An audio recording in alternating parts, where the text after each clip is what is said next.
Morning, everyone. Thank you all for coming out. And I started off in education, so I'm going to have to ask a favor, and I'm going to ask those who are further back if y'all can roll it up. You're okay right now. Well, actually, no, no.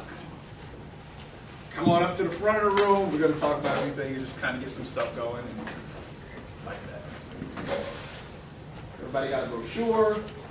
I got the information. And then I'm going to do a couple of housekeeping things, just kind of let y'all know a little bit about me. I'm ADHD, so I'm going to probably say a whole bunch of stuff to myself to make me laugh, to keep me going. I love cartoons, I love sports, so we're going to have some of those in the presentation, kind of get some things going, and just really getting into what is the purpose of communicating. We talked about it, the presentation is called E3. It's EQ, E3, whichever one you like. It's engage, evaluate, and execute. It's keys for communicating in business, for business. These are a lot of things that we do, and a lot of times that we don't really think about what we're doing, what we're saying, and how other people perceive the things that we do and say, and how they affect what happens with those people when they do some of those things. So, before we get started, I'm going to talk about one of the things that I'm going to do, and then I'm going to ask you all to do. How many people have notes or something they can take notes with? Pens, papers? Good, good, because you're going to have to do it. It's going to be a test. So I'm going to introduce myself. My name is Roy Mitchell Evans II. I'm the president and CEO of the Jericho Broadcast Networks. We are the first African-American owned and operated internet-based broadcasting company in the country, and we have been broadcasting online for the past 12 years. We are the future of urban media. So what I just did is something that we're going to talk about in our first segment, and that is 30 seconds to success and why you want to do that. But we're going to start off with a few things that we're going to talk about. Now, since we're here at the African American Chamber, Dr. Spoonie has a saying, and I love it. I've come to a lot of his events, I've seen a lot of his events, and he says that at the African American Chamber, we endeavor to put you in a position to make a deal. That is very important as we start to move forward in what you're doing for your business as you look at your engaging, your evaluating, and your executing piece. You have to be ready to do the things that you're going to look at doing. Another one of my quotes, and this is where my sports reference comes in, is Vince Lombardi. The difference between a successful person and others is not a lack of strength, it's not a lack of knowledge, but rather a lack of will. The fact that you are here this morning gives you a little bit more will than some other folks who say, oh, I signed up, but I don't know, I'm going to hit the snooze button the first time, and that rolled into the fourth time, and those things happen. And in business, it's going to be very key to your success and being able to do some different things. And the last quote, well, not the last quote, but the next one, is one by one of my heroes in life, W.B. Du Bois. And it says that there is in this world no such force as the force of a person determined to rise. The human soul cannot be permanently chained. That is never more evident than in entrepreneurs in our society. Because as an entrepreneur, you are taking on a big risk. You're taking on a lot of chances, and you deal with people who are just like, oh, why are you trying to do that? You can't do that. Oh, why are you going out there? What type of business gives you the right sense that makes you think you can do these types of things? Those are the chains that tend to hold us down. And then there's this guy. You got a coach. Oh, wait a minute. There we go. How you doing? This is actually a quote that I came up with. I met one of the people that did a lot for me in doing some different things, and I'm going to mention that gentleman a little later. Told me one day, he said, one of the things that you should do is you should come up with your own quote. And this is something I recommend to everyone, anyone, especially people who are in business. Come up with your own quote. Something that you can leave to the world that somebody will remember, because when you're gone, your words will still be here. And I sat down, and it took me forever to come up with a quote. Probably went through about 10 of them. And then I came up with this one afterwards, because all of the other ones were just horrible. And I was sitting down, and I was talking to, at the time, my 5-year-old son. And he looked at me and he says, so Daddy, how do you know when you succeed? And I thought about that. And I was like, well, wow. How do you know? Do you base it on the things that other people say are successful? Do you base it on the number of cars that you have, how big your house is, the bottom line of your business?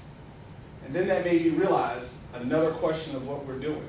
Why is it that you do what you do? Why is it that you started the business that you're in? Is it just for profit, or is it your passion? So what I did is, as I sat there and I thought about that and was talking to him, it just popped into my head. It says, success happens when opportunity meets preparation, motivation, and determination. And we're going to go through each one of these factors because they all are very key in your success. Now, another part of what I like to say is that failure is not an option. But what you have to do is you have to not let other people define success for you. If you build your life on what other people call success, you're never going to be successful. Because there will always be someone who sits back and is like, well, you could have had a bigger car. Mercedes does make a larger one. Well, you live in Windermere, that's nice, but Islesworth is nicer. So define your success for yourself. Know what it is that you want to do, where you want to be, and why you want to be there. So that's the first part of what we're going to do as we get ready to talk about EQ. So before we get going, we're going to start off with the first class assignment, and we're going to have everyone introduce themselves. And who wants to volunteer? Told you I was a teacher. Oh, there you go. I was going to point somebody out. You put me up here. Somebody. All right. Good morning, everyone. My name is Kimberly Saunders, and first-time member to the chamber, about 2 weeks now. First meeting here, so I'm just looking forward to what you have to offer. And what do you do? I am in financial services. I'm an independent agent through MetLife, and so I help individuals and businesses work on financial strategies. I like to call myself, I don't manage the money, I like to manage the mindset. That's my 30 seconds.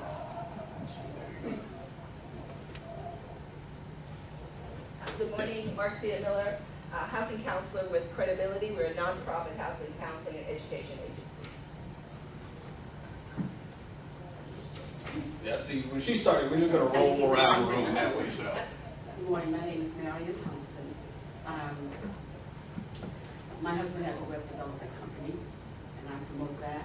I'm also a friend of Sharon Pierre, who invited me here.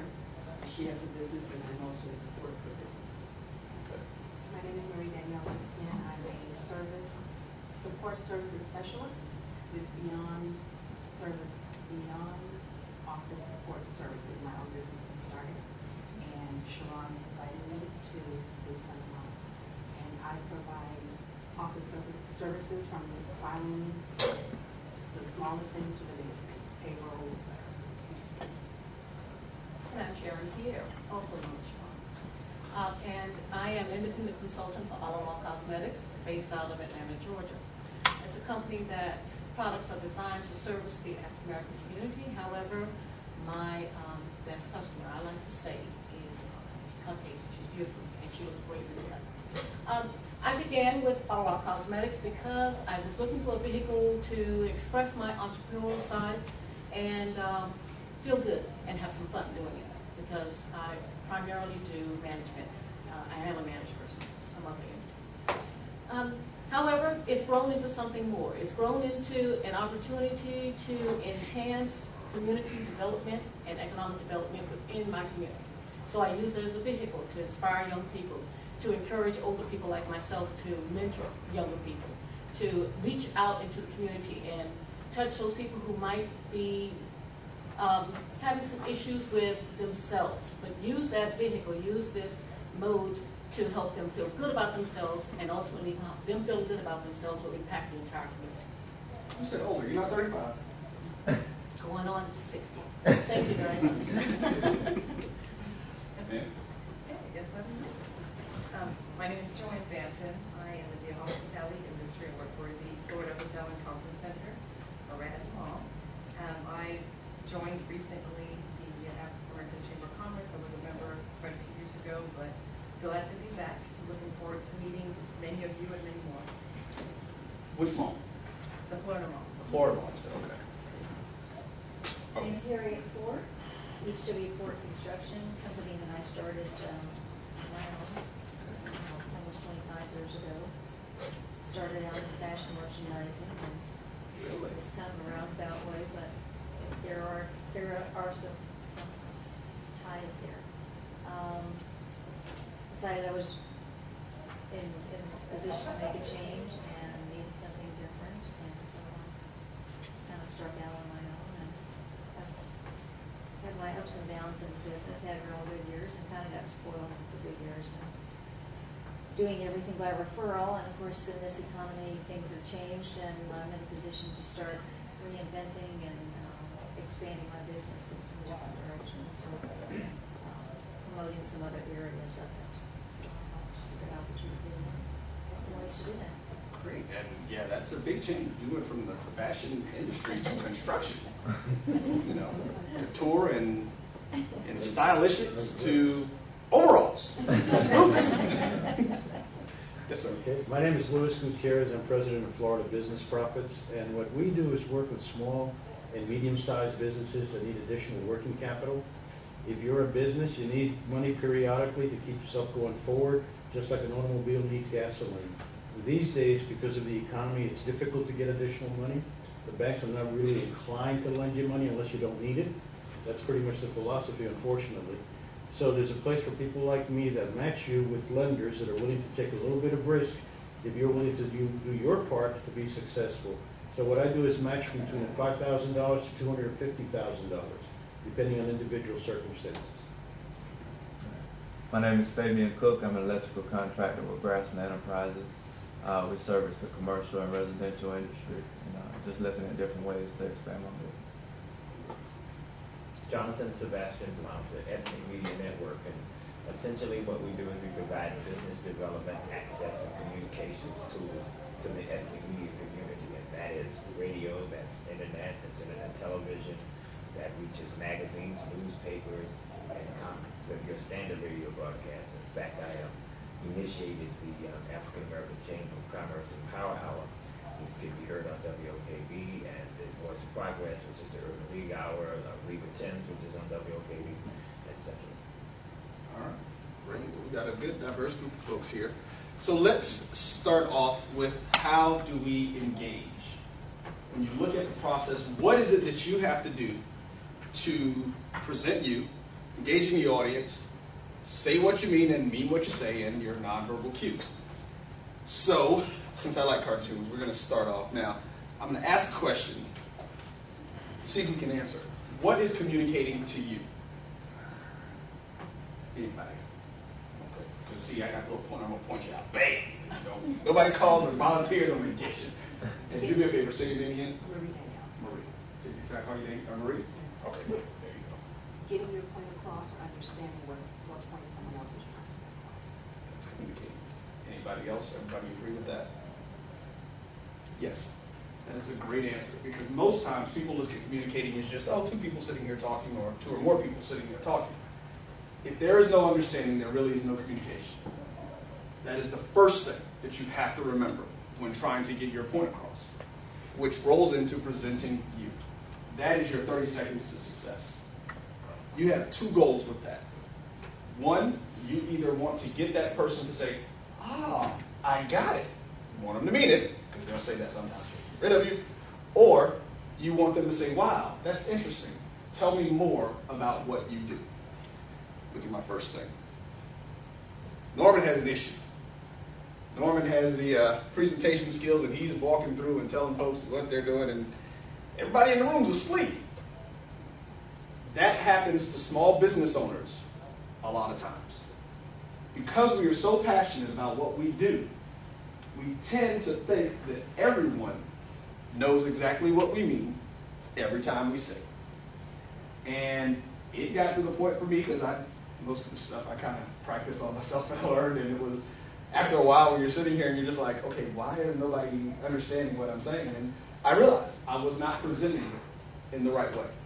When you heard my little 30-second spiel, who thinks they understand what it is that I do now? pretty much. What does it sound like? No, what does it sound like that I actually do know? Oh. That's why you write notes. Told y'all. You test. You are the future of urban media. Okay. You've been in business for 12 years. Anybody else? Thank you. You promote communication? You promote business-to-business communication? My primary function of my company is we're a broadcast company. We do internet, radio, and television. I use the tagline, we're the future of urban media, to get that point across. Because if I go through the first part of it, a lot of times people understand, but then they say, well, wait a minute, what do you mean you're the future of urban media? We've been doing this for 12 years. I was telling people 10 years ago, hey man, you're going to be able to put this stuff on your cell phone. Now, mind you, that was in 2000. The first Motorola flip phone had just came out the year before, so everybody was looking at me like he's lost his mind. My mom, my dad, all those people, thought that I was going crazy. But we're here now. So now they understand that. They understand what you're saying. Let's go back. So when you're engaging your audience, after you've presented you, that's the key to the second part of that. You always want someone to ask a question. You always want them to be able to say, well, wait a minute. Why is it that you think you're the future of urban media? Well, okay, you've been around for 12 years. How come I probably really never heard of you? Well, let me explain that to you. So, we're going to kind of run through that. It's great to have small groups like this, because now what you guys are going to do, we're going to take about a minute and a half. I'll give you 2 minutes. And everybody's going to write their 30 seconds to success. And then, are we going to have enough people to volunteer, or is everybody's going to do theirs? This is just about your business. Some people call it an elevator pitch, sales pitch, whatever it is.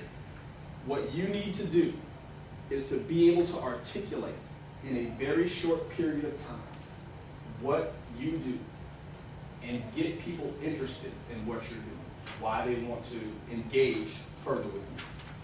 So like I said, my short 30 seconds to success is, hello, my name is Roy Mitchell Evans II. I'm the president and CEO of the Jericho Broadcast Networks. We're an internet-based broadcasting company, and we are the future of urban media. So there's specific things that you want to look for in that, or that you listen for. And Joanne had this look on her face. What did you think? What are one of the things that you think I'm thinking about when the way that I said that? What is it? No, I think that when you present it, it makes everyone question what do you mean by future of urban media, and it makes you want to know more about what is urban media, where you're going with this, and why are you the future?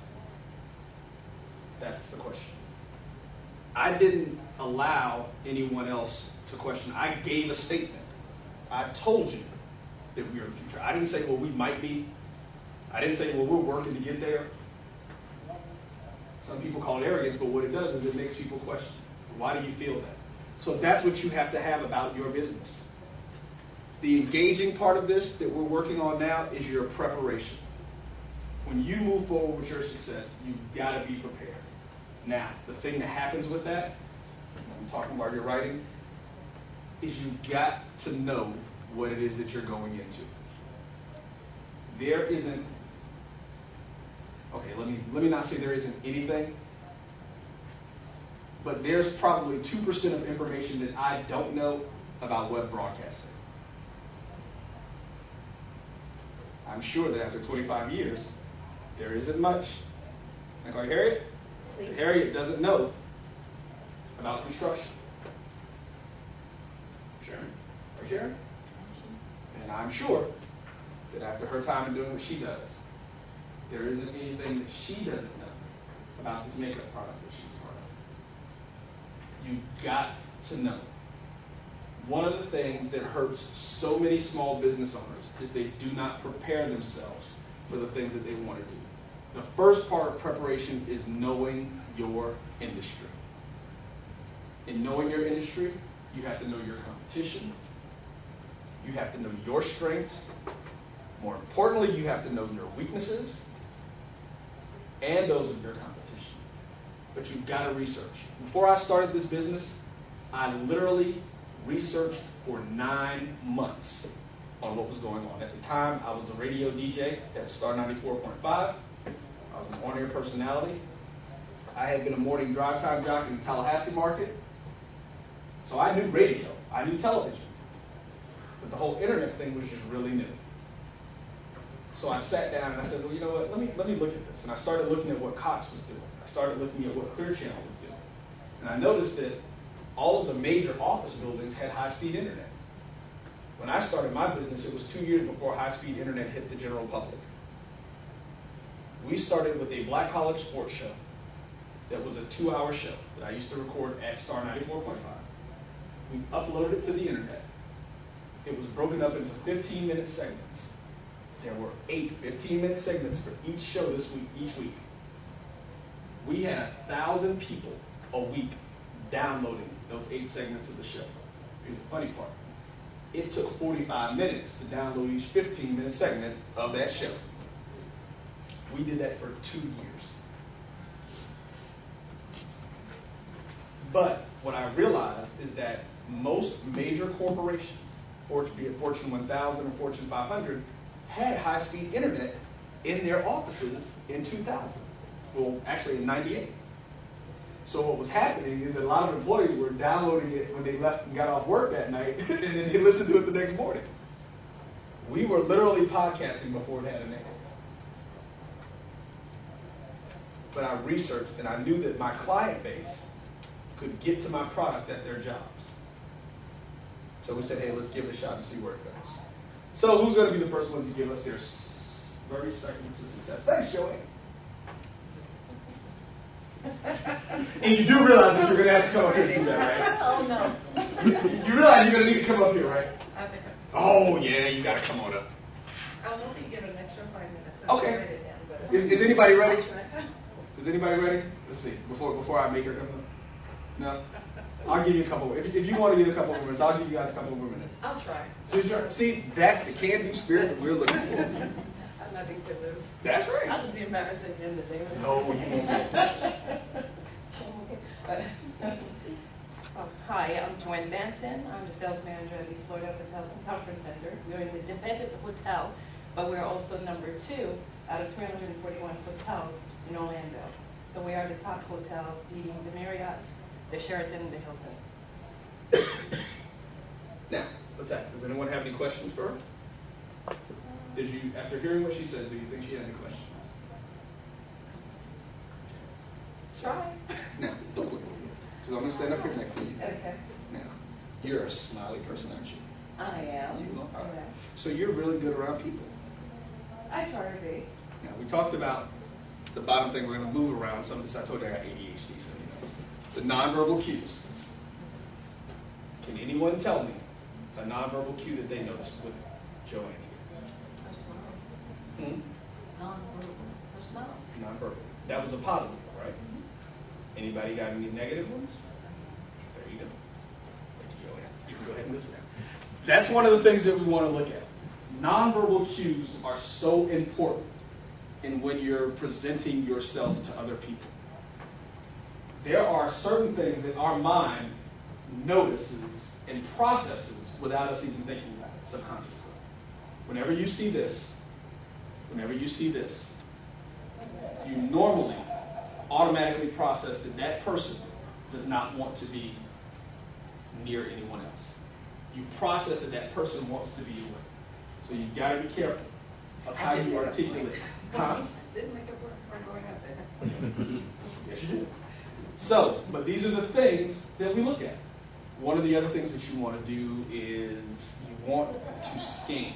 Whenever you're in a room with people, you've got to make sure that everybody understands that you're engaging them. That's what Norman didn't do. Norman was looking at the board and he's standing here like, there's the C, here's the J, there's the E. And so the people are there doing some other stuff. I'm going to go to one of the funny. This is my next one. This is the funny one. It says, I'm getting kind of bored, Jim. Can I put you on hold? This is something that salespeople run into a lot of times when we go too long and we start talking too much about things that the person hasn't shown that interest in yet. Next. Get Frank gonna come on. I haven't made one up yet. You haven't made one up yet? I'm Who learning. else? Mr. Blount, come on, Mr. Blount. I know you can do this. I know Mr. Blount. I know he can handle that. Well, good morning, everybody. Good morning. There's an old expression, and it says that the mind can only absorb what the sea can endure. So obviously, I'm going to speak very briefly so that you won't have to endure too much. I preside over the Ethnic Media Network, which provides access to the ethnic media market and audience in Central Florida. And we do that through a consolidated relationship through television, through radio, through newspapers, through magazines, through broadcast radio, through internet radio, and internet television. So if you want to reach the ethnic market in Central Florida, you have one stop, you have one contact, you have one contract, and you can reach everybody through this entire amalgam. And we provide that with ease of access, and I hope that you will engage me so that I can help you do that. Thank you. I like it. Good job. Thank you, Mr. Blount. Can't nobody top that one.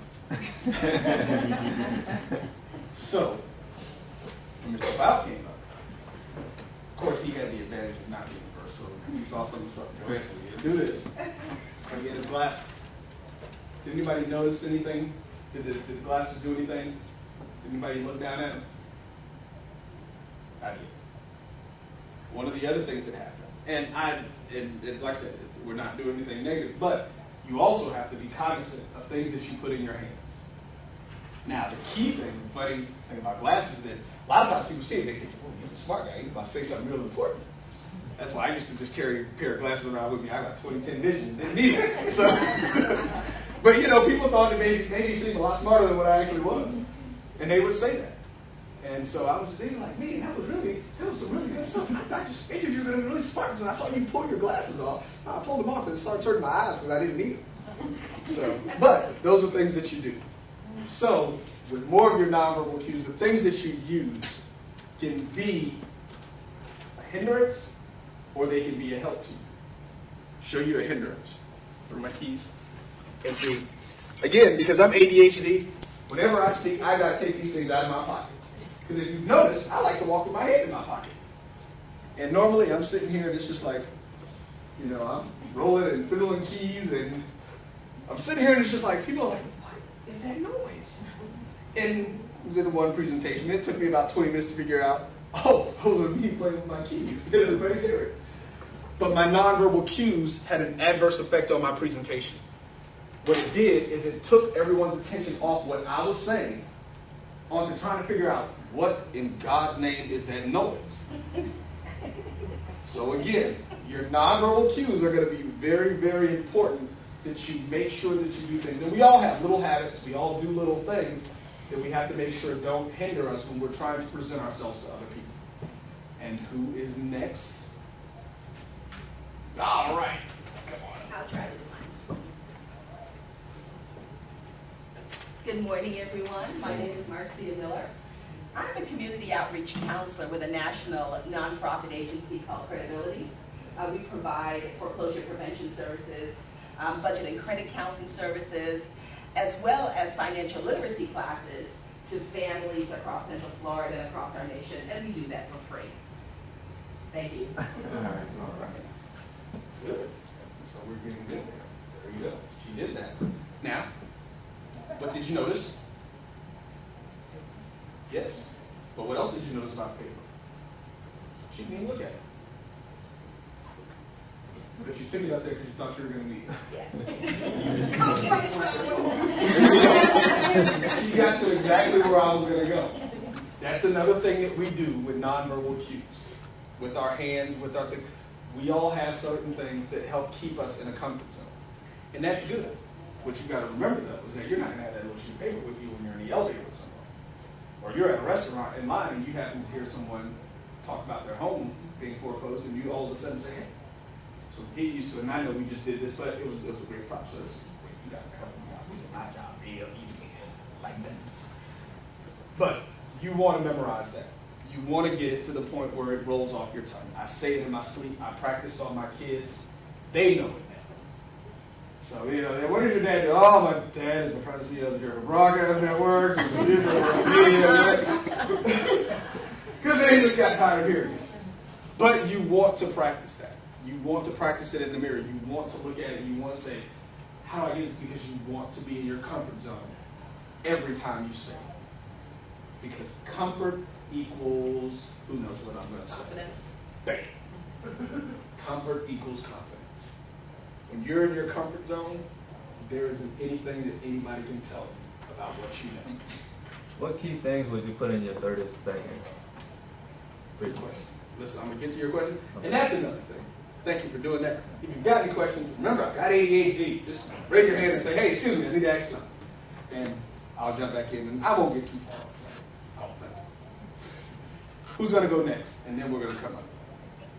We're going to see. I'll answer the question. Anybody else want to go next? You know what? There you go. It's never going to get any better. That's right. Come on. I have met more people, like you say, in elevators or standing in line. That's right. Starbucks or someplace, just, you know, just conversation. Yeah. But standing in front of a group of people is challenging. Well, this is a great time to get past that. You look great. Throw you into the lion's den. Good morning. I'd like to introduce myself. My name is Harriet Ford. I'm Aacc Ford Construction, a small company that I started by myself over 20 years ago. Do all types of construction in the Orlando area, around Central Florida. Be happy to work with anybody and go out on site and help people just develop their ideas. Now, thank you. And we're going to go some. That's great, because now I get to answer Franklin's question. Franklin, right? Fabian. Fabian, I'm sorry. Where are you from? Orlando. From Orlando? You didn't go to Florida A&M, did you? No. No. Okay, well, you guys are still all right if you didn't go to Fabian. We're going to use something that Harry said, and it's actually going to help answer Fabian's questions. A couple of things that we're looking at. You're staying in your construction, or were you saying you're also looking for a change from that now? I'm staying in the construction, but they're kind of peripheral businesses, things that I've done or have had some experience with that I want to expand into that seem to have some good opportunities. Okay, cool. Well, here's what it is. Fabian's question again was, what type of things do you need to have in your 30 seconds to success? And actually, if you look at my brochure, it's got the 5 W's. Who, what, when, where, and why. Wait, one of those is an H. Yeah. No, that's the how. Who, So, what, when, where, and why. why? That's right. I've got all W's. How. How was the other one, exactly. But to answer that question, those are the things that you want to answer in that 30-second period. The first one is who you are. I'm Roy Evans, President and CEO of the Jericho Broadcast Networks. The next one, yeah, everybody. Does everybody have the brochure? Because I want to jump to the why. Because that one of the things that Harry did that we want to work on and we want to make sure that you do is just like what I said. We are the future of urban media. In other words, you need me. Do you remember the last thing you said? You help people do what? Develop their ideas. So we're going to go through, and I'm going to go through, and we'll do this with everybody. You don't help people develop their ideas. You help people build their dreams. It's not always what you say. It's how you say it. That makes the difference in what people perceive that you're going to be able to do. Polaroid will help you develop your dreams, develop your pictures, but it looks nothing like that Canon EOS picture that really gets put through a process. And so that's what you want to do with your presentation to someone. You know, I can look at someone and say, oh, wow, that's a nice dress you got. You know, but when you really get in your game on, you're like, oh, my heart stopped. That dress is just gorgeous. Well, she's going to smile at me a little harder. She's going to be like, hey, how are you? What's your name? And it happens with guys. We do it all the time. It's something that we like. So you definitely want to make sure that you find the words, again, that cause people to want to do or find out more about what it is that you do. If you build That's what you do. I'm going to help you build your dreams. I'm going to help you. I'm going to help bring the you in you out that makes you stop and say, wow, I'm beautiful. My hotel, we're going to give you everything that the others only think they can give you. Now, key factor to that is you got to be able to back all this stuff up. So we're going to move on. We're still going to get back to some of the people, but the next thing after we go through everyone's thing is say what you mean and mean what you say. All right? So, you ready now, Fabian? Yes, you are. Come on. Yep, see, I gave you 5 minutes, man. You got to come on up here.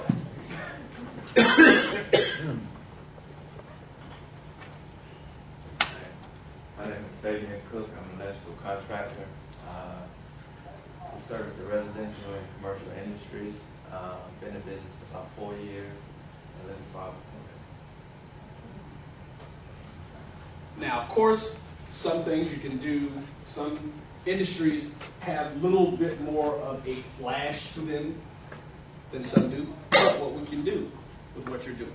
And I'm going to stop now. Fabian's going to be the last one that has to do this. Unless somebody just really wants to do theirs. And then we're going to come back.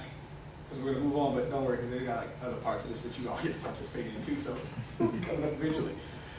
What I did notice that no one did, that is the worst thing that you can ever do, and it's something that really turns people off when you're hearing a presentation or when someone is introducing themselves to you.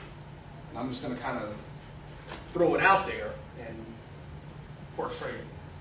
My name is Roy Evans, you know, and I am the future of urban media, you know, and no, they don't know. Think about some of the things that you say. The reason that I said to memorize this, know it, because when you start doing those things, you did say a couple of ums. I was nervous. I know, and that's why I brought it up in that manner, because I know it was nerves. But again, as you practice these things, when you're presenting you, no, they don't know. And if they do, you assume that they don't, or you wouldn't need to be standing in front of people. But those are things that are verbal cues that you will start to see nonverbal cues from. Because after the third time, someone says, you know, most people are going to start doing this, and they're going to start doing this. And I want you to be cognizant of something. How many of you guys listen to the radio? Actually, radio. If I listen to talk radio, I want you to take the next day and just wait and see how many people you hear say, you know, because it happens. It's a natural thing, and a lot of times it's nerves. It's because people don't have the confidence in saying what they're doing. So they're like, yeah, we got it. But that's what you have to do. You're here to educate them. So don't let them think they know something. You tell them what you want them to know. So as you go back and you rework your 30 seconds to success, make sure you've got those 5 W's covered. That's what you need to do. Those are the things that you need to have in there. What you're going to do to help that person move themselves forward. The key thing in that is making sure that they understand that you're the person that they need. Because you're going to help them get to where they want to be with whatever it is you offer them. And that is going to be the key factor. So you have to make sure that they say, well, I've met somebody else who does that better. I met the other lady from Marriott. She wasn't like Joanne. I remember Joanne. I met Harry from the construction. We were standing in line, and she was just so confident in what she was saying. I think I'm going to call her. You know, even if I just call her to find out some information, But she's the one that's got me. That's the one that catches the attention. Because that's the third thing that you want to do with your 30 seconds. You want them to remember you. We're going to talk about that because one of the issues with that, if you're engaging, is these names that are like really long. You get websites that take 30 minutes, and me being ADHD, being dyslexic, spelling some of these names just isn't going to work. But let's talk about the next thing. Saying what you mean and mean what you say. You have to be able to do what it is that you tell people you're going to be able to do. How many people have heard this phrase? No publicity is bad. Everybody's heard that before. No publicity is bad publicity, right? Well, that only works if you're an athlete or an actor. Small business people, you can hang that up. That's not going to happen. There's studies that have been done. 75% of people who have a bad experience at or with a business do not say anything to the business owner. Guess what they do? No, they tell 10 people. So, that is bad publicity. Normally that happens because you didn't do something that you told that person you were going to be able to do. You build residential? Yes, sir. So if Harriet comes in and says, Roy, I can help you build your dreams. Really? You're my guy. Let's go. You're going to build my house. I don't want any right angles.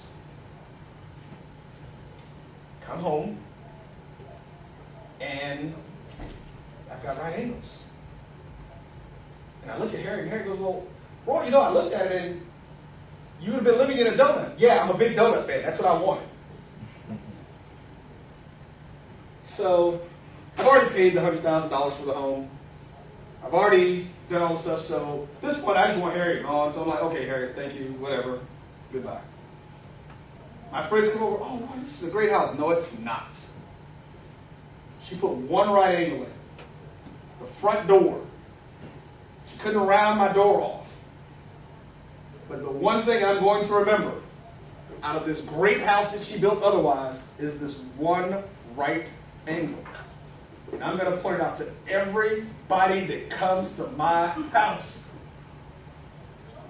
And it's not that she did a bad job. She just didn't do what I asked her to. And it's your money. How many of you have gone to a restaurant, not gotten the food the way you wanted it, and said, you know, I'm just going to leave it here because I don't want it to go back because I know what they do to people's stuff when it comes back to the restaurant. Yeah, I'm not that guy. I need it well done, no red. No mooing from my cow. If it comes in, poke it, and it's red. Oh, well, sir, the chef doesn't really like to cook well done meat. Okay, get somebody else to cook it. I'm that guy. And I'm like, I will send it back. My friends hate going places with me. I'm like, bro, you're going to get all the screwed behavior out. No. I'm paying for it. But the reason that I do that is because in my business, my clients can call me at 2 in the morning. If something isn't right, Roy, I need you to fix this now. Not a problem. Pam can call me and text me, Roy, I'm so sorry. Pam, what do you need done? No, yeah. But they can call me. When I tell people that if I pick you up as a client, you have 24-hour customer service, I will tell them there is one time that I will not answer your call, and that's if I'm in church. That's the only time I don't take business calls. Now, you may call me and I'm doing something with my kids, and I'll say, okay, I'll be back in the office in a couple of hours, and I'll get squared away. But they understand that. And people are really surprised. I had one client that was just like, I actually called you at 2 and you were up. I was like, yeah, I told you you can call me if you need me. But I really don't need anything. I was just checking because you said you did that. Because people will try you on the things that you say. So you've got to make sure that you do what you say and you mean it when you say it. Don't tell people you're going to give them 24-hour customer service. If you fall asleep at 10 o'clock and it's like trying to wake the dead until 6, you can't do that. Tell them, hey, I'm good for you between 9 and 8. After that, you got to wait till 8 o'clock or 9 o'clock. So just make sure that you can accomplish the things that you tell people. If I go to Joanne and say, okay, I've got this birthday party for my mom, and she loves to shop, so I figured, hey, why not do it at a hotel that's close to a mall? These are the things that I want done. These are the things that I'd like to see happen. You even want to let some of your vendors come in and set up some shops so that they can do some shopping in the place. Oh, Roy, yeah, sure, we can do that. We got you covered. Does your mom like any particular stores? Yes. She likes this one, and this one. My mother's allergic to cookie dough. Don't have the cookie company at my mom's birthday party. Then the places that I did ask for, none of them are there. Oh, well, they couldn't get me. Okay, well, see, you know what you should have said to me? What should you have said to me, Joanne? When I said this is what I wanted to do. Basically telling the truth exactly what we can deliver, but without having to be negative. We can be positive and present it in such a way that it still answers to your needs. Exactly. If you're not sure, or if something that you need to promise someone is dependent upon something that's a partner of yours does, or an outside individual, you say, you know what? I think that's something that we might be able to work on. Let me check with my people and get back with you. I'm not going to tell you for sure that we can do all that. We may not be able to bring the people from the stores in. A store just may not have enough clientele or enough employees to pull away from the store to come to another event. Again, it's just saying what you mean and mean what you say. That is so important in business. Have you ever had that opportunity when someone has told you they would do something and they didn't do it? Has anybody had that situation before? And see, you have to realize that that's a trickle-down effect. It doesn't just affect that one person. Usually people base things that they need to do on things in the words of other people. So you've got to be cognizant of that. And again, that bad publicity, it'll never hit the newspapers. It'll never hit the TV. But those 10 people, the way that the study breaks out, it says the one person that tells 10, each of those 10 tells 3. I had people who did not want to go to a restaurant that had never been there before. But they had 3 different people that said they had a bad experience at this one restaurant. Come to find out, they all heard the same story from one person and was just like, I'm just not going. Because it was in a group of friends. And I thought that everyone had been to the restaurant. You know. So as a small business owner, the next thing that you have to do is you have to be able to fix whatever problems people have. That's another part of meaning what you say and say what you mean. You know what? We all make mistakes. It's not always going to be perfect. Michael Jordan wasn't perfect. He missed a few shots. Bonds, Babe Ruth, they didn't always hit home runs. Sometimes they struck out. But just like with anything else, it's not how many times you fall. It's how many times you get back up. That goes back to Mr. Lombardi. If you want to win, don't stop. You know something? That's kind of a pervasive in the African American community. Because continuously, I hear, because I deal and intersect with so many different kinds of businesses and people in the African American community, and continuously I hear this old refrain, and it's almost a historical oracle in our community. No, I don't want to deal with those black businesses because, you know, they're not going to do the work on time, they're not going to do this, they're not going to do that. And the fact of the matter is that business may be a very good business that may have had one bad experience, but that one bad experience carries forth, and it not only carries forth to that business, but it then starts to characterize and stereotype an entire people. And that's historical in our community. Does anybody else have that experience? Well, it is. Yeah. Probably share something with you. Sure. Obviously, most folks here are African American, but in the Latino community, we have a problem that we try to keep to ourselves, but it is of gigantic proportions, and that is nobody understands the concept of punctuality. You make an appointment to see somebody at 10 o'clock in the morning. I used to have a business in Central America, and I'd have suppliers contact me. They want to show me their products or whatever. Just, okay, I'll see you at 10 tomorrow. The guy would show up at 3 in the afternoon, never call me, walk in like I'm waiting for him all day long. And I tell him, I gave you 15 minutes, you didn't call, it's over. We're not dealing anymore. I have a friend over here who's an attorney, mind you. We're not talking about minor status individuals. We make an appointment to get together to chit-chat. He's a friend of mine, and I'm not just a client. And I would say if we make 10 appointments, he'll be late at 9 of them. And then when he comes, when I make an appointment with him, I say, okay, Carlos, American time. Not Venezuelan time, American time.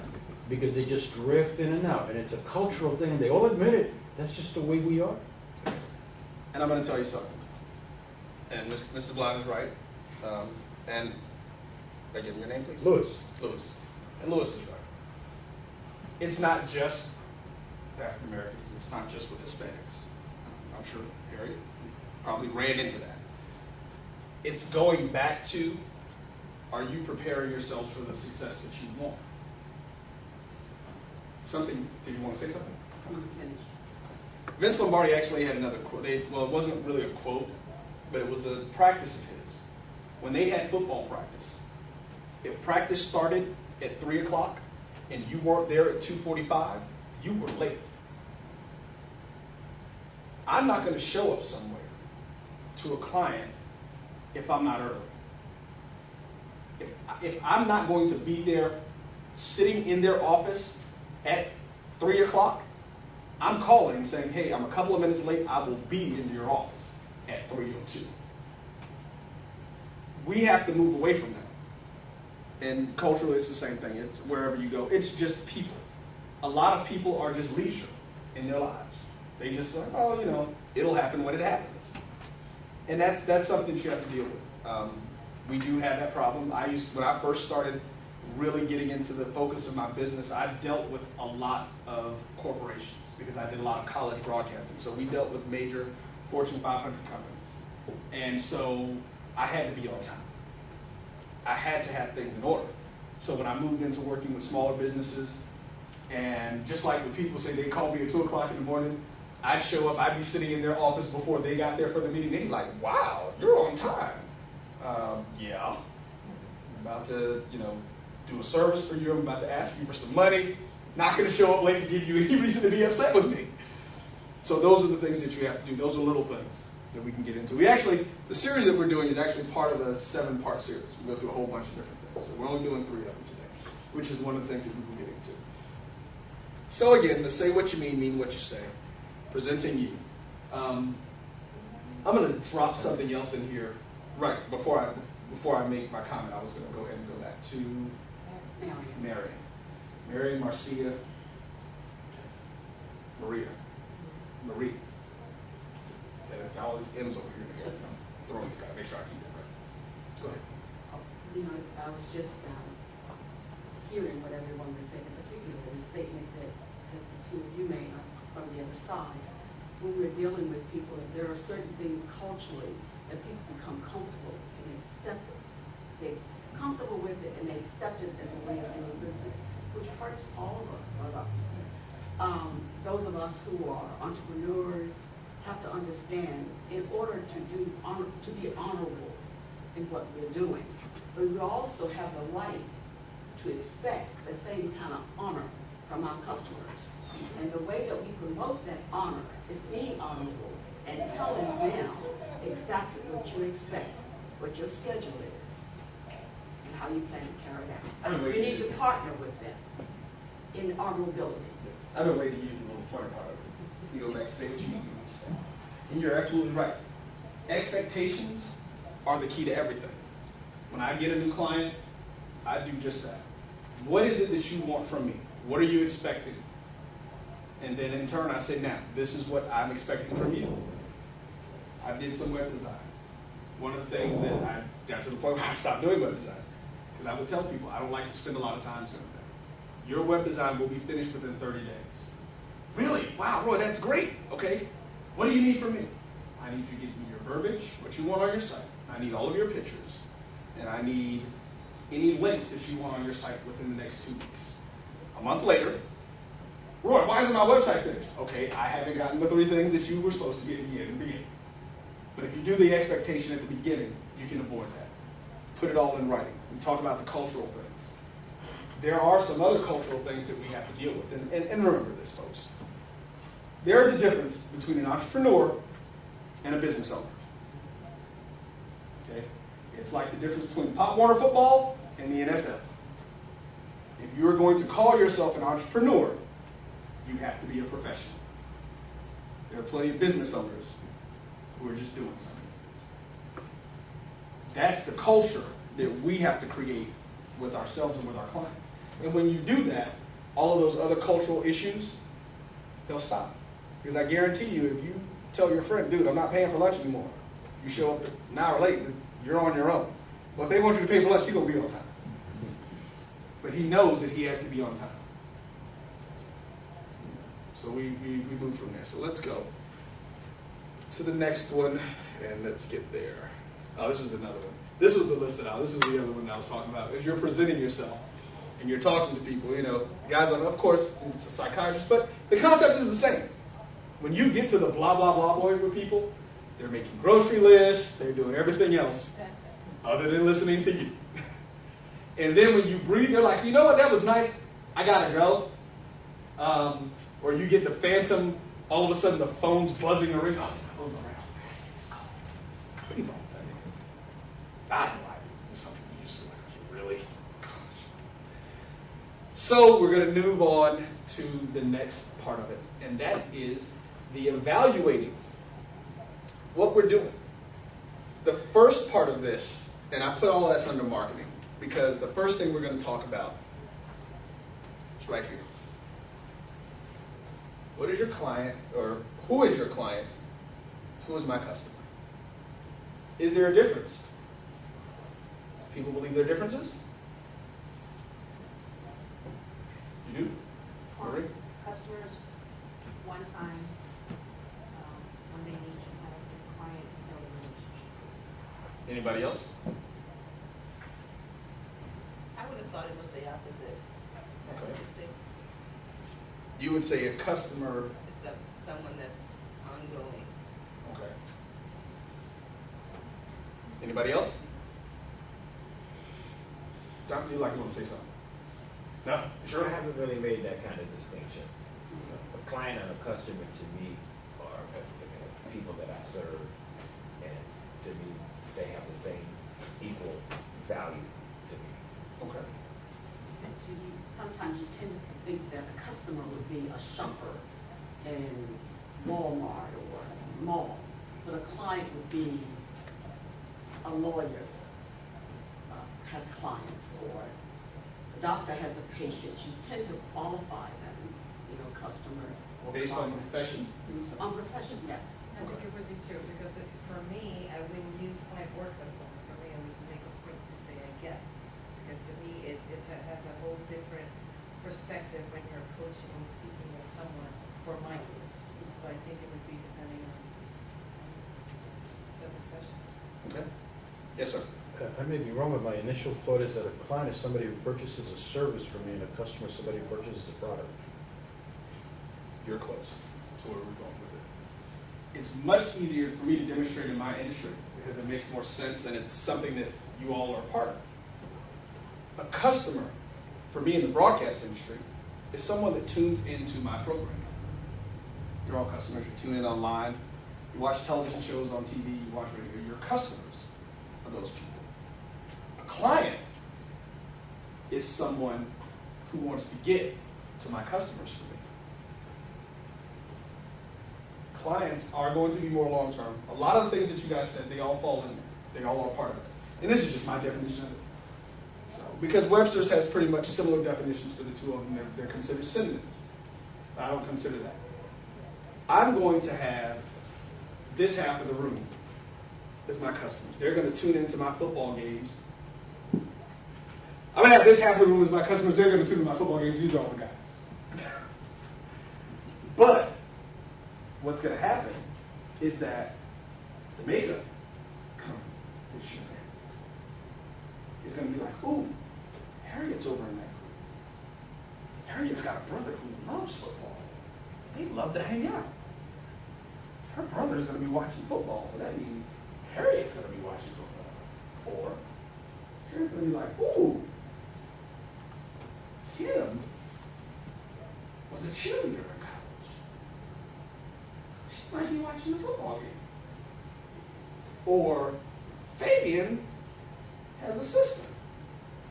Fabian has a mom that he needs to get a birthday gift for, Valentine's Day gift for.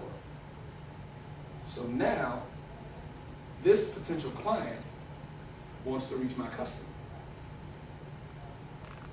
In all of your industries, you've got people who need your service, and you've got people who want your service. The core difference between a customer and a client is need and wants. And that's where the differences come in. Who needs you and who wants you. You need me because I have access to 52 colleges that need construction. You need me because of our 150,000 people that we have as members of the U.S. Clinician. Of our 150,000 members who are registered to our site, 60% of them are women. You need me because the people who are going to be coming here for the Florida A&M Alumni Association's national meeting are going to need overflow hotel rooms. Somebody else is going to want to do an event somewhere other than the main hotel that they're at. You need my services because all of the people who were in college who are now just getting out, they need a way that they can get their mindset right so that when they get ready to retire, they know what they're doing. Determine who needs you and who wants you. That is the first key that you have to do when looking at marketing for your business and what you're trying to accomplish.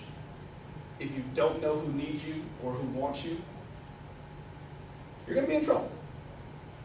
Because then you're just going to be randomly doing things. And of course, we know how great random stuff works for people all the time. Who likes cold calling? How many of those do you have to do before you get a sale? Any questions? Comments? So when you determine who needs you and who wants you, that's how you determine who you're going to market? No, that's how you determine who's a client and who's a customer. Okay. Because what's going to happen is we get down here to marketing and advertising, there's a difference. Just like there's a difference with your client and your customer, it's the same premise with marketing and advertising. Most people tend to think that those are the same thing. They are not. So the people who actually need your services are your clients, and the people who want are customers. Our customers. What's your favorite television show? Oh, it's off, man. Wait, what? 24. Oh, Jack Bauer's the man. Yes. We were customers of Fox Network. We wanted to see 24. Can't wait for the movie. Yes. But we wanted to see that show. So, why did Mercedes and Audi, who else was one? I'm trying to remember. You tend to remember the commercials of the shows that you like to watch. Well, I don't think it's some of these. But you don't Refrigerator break. But see, here it is. I guarantee you that there are things that will subconsciously roll back into your mind that you saw during that show. Do you know what kind of car Drake drove? No. I'm not a car person, so that. Well, but you know what? Product placement is what they did in that show. Hyundai Sonata has become one of the highest selling vehicles in this country. Jack drove one in that show. Maybe if I was a car person, I could. Well, no, and that's the thing. That's the point. Everybody has different. Everyone has different triggers. But it was just piece of information because I'm familiar with the show, and I know the things that they did with that. That's what the difference is. We're customers, and those people knew that, so they became a client of the Fox Network. Hyundai became a client. You're saying Hyundai Yes, became a Hyundai client became a client to reach the customer. to reach us. Everybody familiar with the show Friends? I mean, not that you watched it. Honestly, I watched 2 episodes of that show the entire time it was on. But they were paying those guys $1 million an episode. Let's just think about this. There were, what, 7 of them? So, if NBC is paying them $1 million per episode, you've got how many millions of customers watching that? Advertising in those shows are ridiculous. You got a game coming up next week? 2 weeks. 2 weeks. Got a game coming up in 2 weeks. $500,000 for a 30-second commercial. But it is the most watched single day event in the entire world. So, while we are customers of the NFL, Pepsi is a client. Yeah, but Budweiser is a big client. We want the NFL. We want the NFL. Budweiser needs the NFL. Find out who's your client, who's your customer, who wants you, who needs you. All right. Strategies for promotions. Somebody tell me what promoting is. What's a promotion? What's the purpose of a promotion? You're recognized for your achievements and you're given an increased position and salary commensurate with it. Not for a job, for your business. Promotion is, Oh,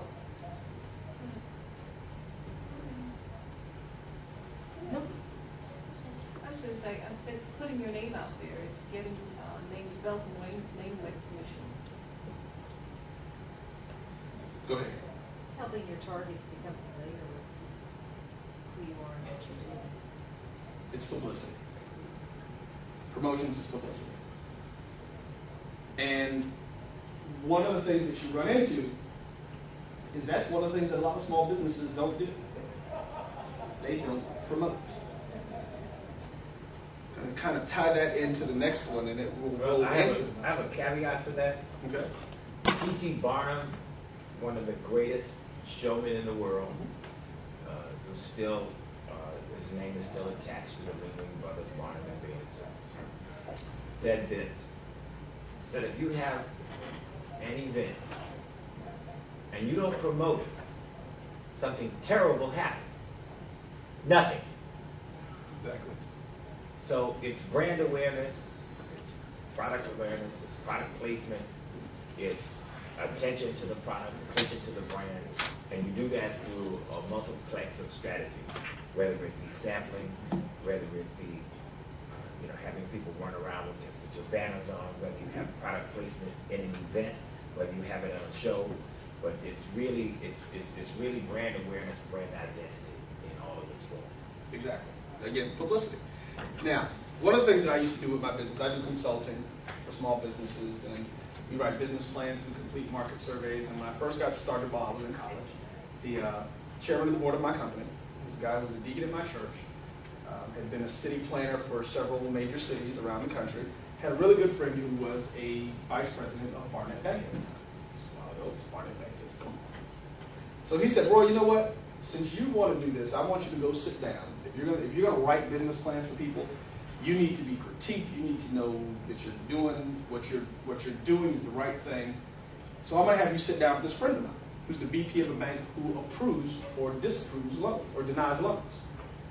So sent him over the package. Didn't have the email at that point, so I actually had to mail him the paper business plan. I was kind of interested to remember that. And he went through and looked at it. We set up a meeting, and I came in. And he looked at me and he said, "How old are you?" And I was like, "Oh God, here we go with this." 24 years old. "How long have you been doing this?" Been, done probably about 3 or 4 years. He said, "You are 5 years ahead of most small business owners." And I was like, "Really?" So now I'm feeling good. I'm like, wow, I did something right. What did I do right? Why do most businesses, or what is the time frame that they say that most businesses fail? First 5 years. First 5 years. When we talk about budgets, When you started your business, did you have a business plan? Is everyone in here, when you started your business, did you have a business plan? If you're just getting started, you've only been in it for a few years, get a business plan.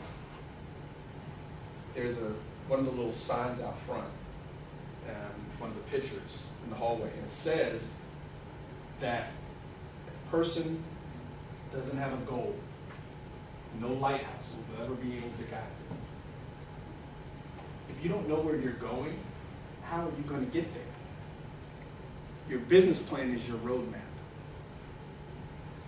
Now, I had the business plan, but the thing that set my proposal apart for this, and this was actually something that I had done for a client that I sent him, was that we put 5-year budgetary projections in it.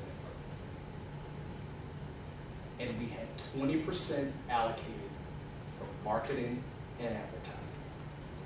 Because if you have a show and no one knows about it, something terrible will happen. Nothing. He said that quote to me in that meeting.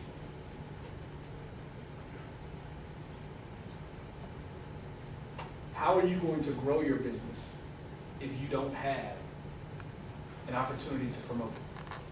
If you don't say, I'm going to take part of what I make and invest it back into what I am doing.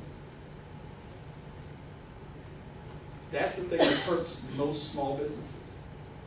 They're like, oh, I can't afford an advertising budget. You can't afford not to have an advertising budget. No bank will loan you money if you don't have an advertising budget in your projections. Now, the economy's kind of off right now, but Louis, you said you deal with folks who loan money. Mm-hmm. Do you look for how they're going to promote their business? Sure. Obviously. But small business owners are like, oh, I don't need a business plan. Well, do you want to be a small business owner? Do you want to be an entrepreneur? Entrepreneurs have business plans. Entrepreneurs set 3, 5, and 10-year goals. When I started my company, I knew where I would be at 50. Okay, so I got realistic. I knew where I wanted to be. Because life happens, things happen, and it changes. But I have a plan. Yes, ma'am. It's also good practice because even larger corporations do have marketing plan, business plan. It's something that's automatically implemented, whatever department you have. Because if you don't have that, there's no way that you can manage a multi-million-dollar company without having to know which direction each departments are going. So it's part of their reports, annual reports. You have to have a business plan. You can't manage a $100,000 company if you don't know where your funds are going, if you don't know what it takes to create your product, what your margin has to be to continue to create it and to make a profit. Electrical engineering? Electrical contractor. Electrical contractor. So you need a lot of wires, you work with wires, things like that. If you didn't know how much your supplies cost, if I didn't know how much supplies cost, I said, Roy, I'm starting a business. All right, Fabian, here's $100,000. What are you going to use it for? Well, no, I don't. That's what you're telling me. You've got to know what you want to do. You've got to set those goals. You've got to set those benchmarks to say, this is where I need to be, this is where I want to be. If you don't do that, you're setting yourself up for failure. There's an old saying, I'm sure a lot of people have heard it.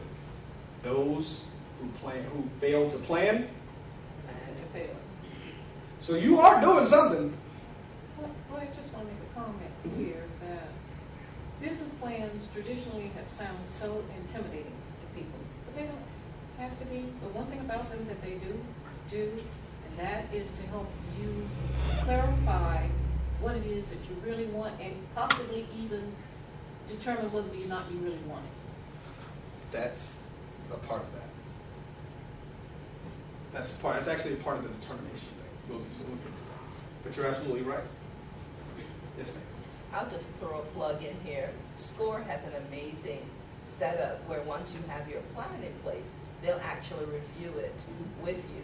And when I had mine completed, I actually met with a store counselor who happened to be my target market. And in one line, the first line of my business, that was going to be my lead marketing strategy, we tore it to shreds, and I had to go back and reevaluate because I was not, in my mind, I wanted to do something, but as my market, he said, I don't care about that.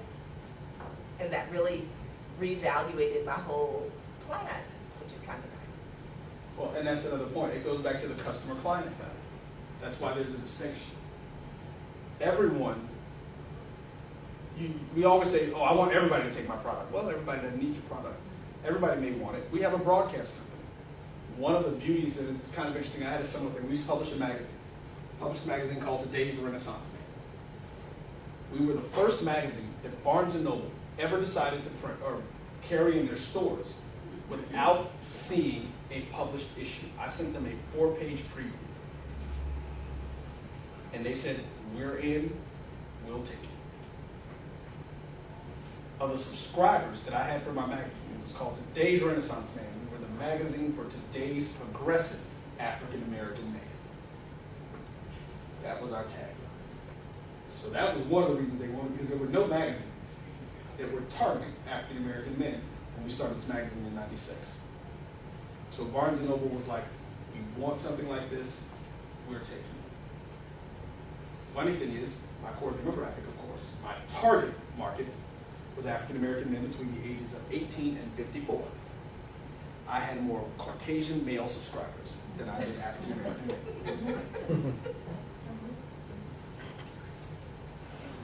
But my product, while I had a core market, is intelligent enough that anybody who likes intelligent discussion will pick it up and read it. And that was evident because of our subscription base. Because I actually started putting it on there. Because when I got the first one, I got a name and it was a Jewish guy. I'm just like, this guy can't be black. You know? I'm like, there's no way. So I actually called. And he was like, no, I actually saw your magazine in one of the doctors. No, he actually saw it at the Barnes & Noble in Daytona. And he said, I thought it was great.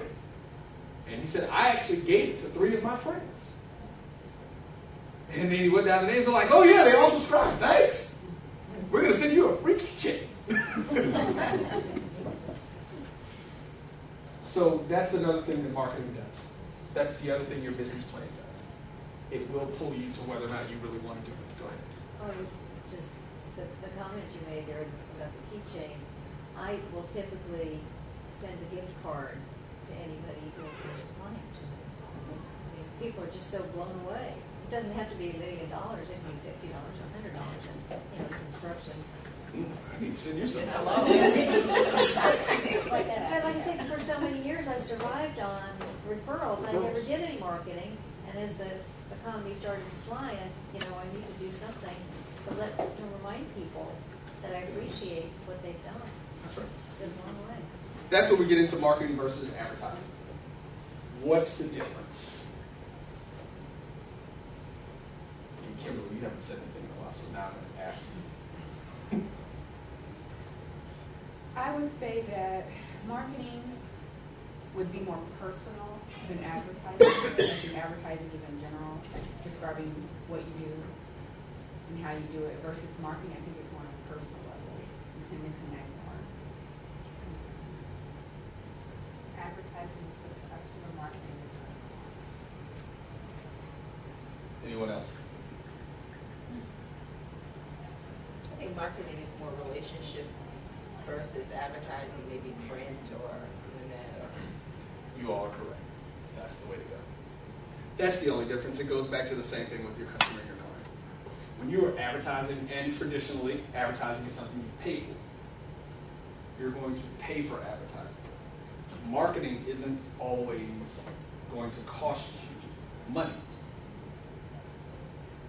Marketing is the ability to let people know that you're here. It's the ability to say, hey, you know what, this is what I do. And tell you guys why I'm so smart and why you should work with my company. I'm going to give you my knowledge. I'm going to explain to you why it is that you need me working for you. I'm going to give you the little keychain You said fashion merchandising. I smiled. I used to have a line of clothing. And that's what we did. Oval keychains. Went out and bought them. At the time, the stuff was a lot cheaper back then. I think I got like 1,000 of them for maybe $100. And let's jump onto a side note because as entrepreneurs, because I know I don't have any business people in here. The reality of entrepreneurship is some of those things that you just really like to do, you'll put them aside to make sure your business is moving forward. So, what are those things that are that important to you that you're willing to sacrifice to see that your vision comes to fruition? I had a really, really big thing that I used to love to do. I would love to go get smoothies 3 times a day, some days. Smoothies are $7 a pop.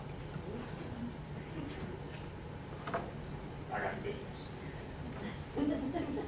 And I started thinking about that as I started looking at some of the things that I needed to do in my business. And I'm like, wait a minute. 7 times 3 is 21. 21 times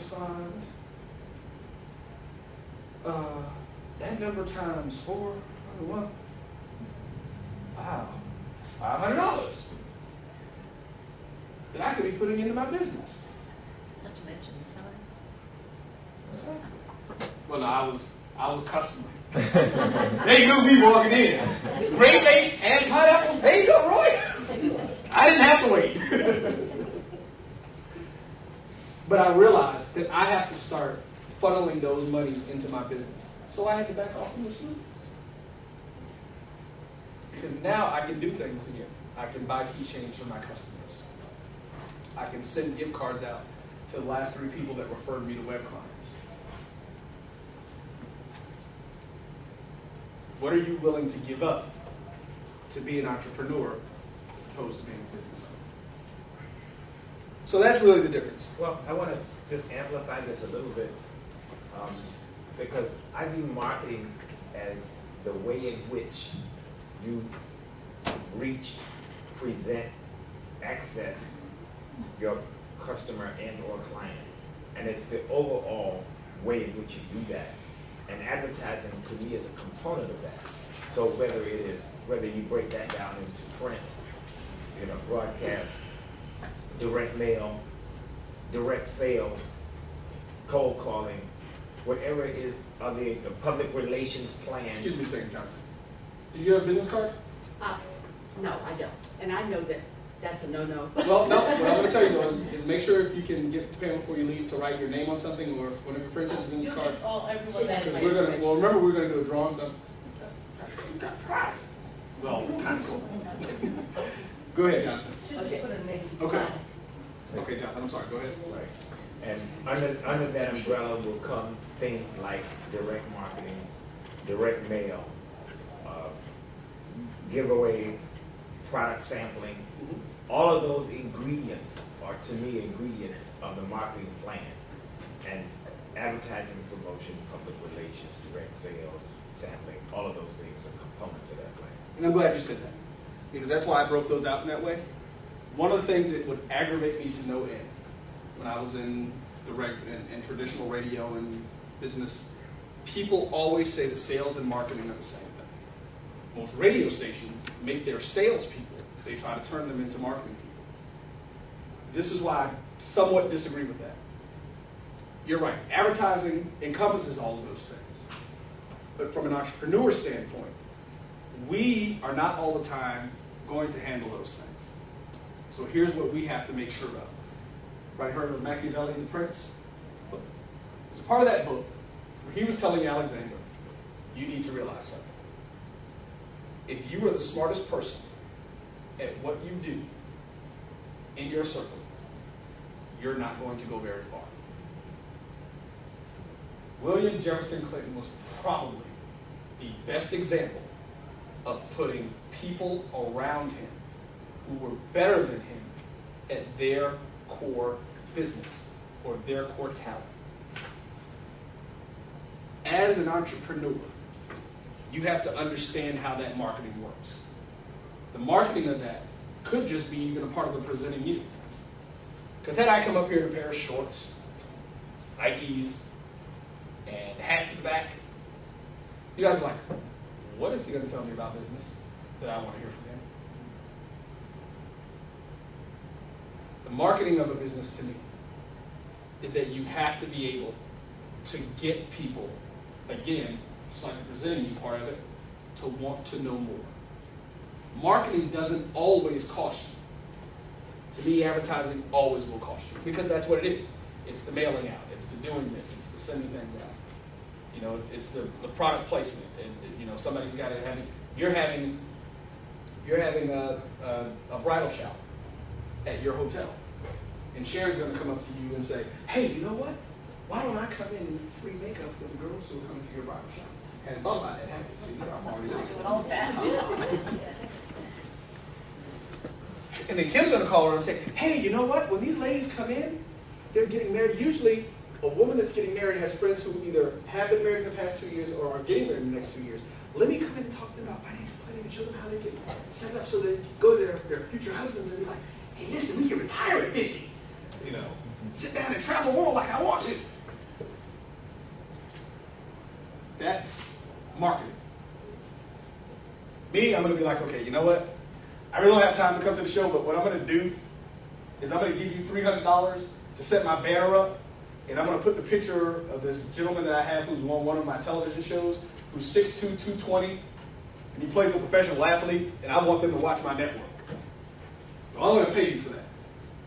I'm not going to be there, but my company will be represented. I'll stop here tonight. And that's what she's going to do for you. That's what you have to determine. And again, it's all about figuring out what is what and where it goes.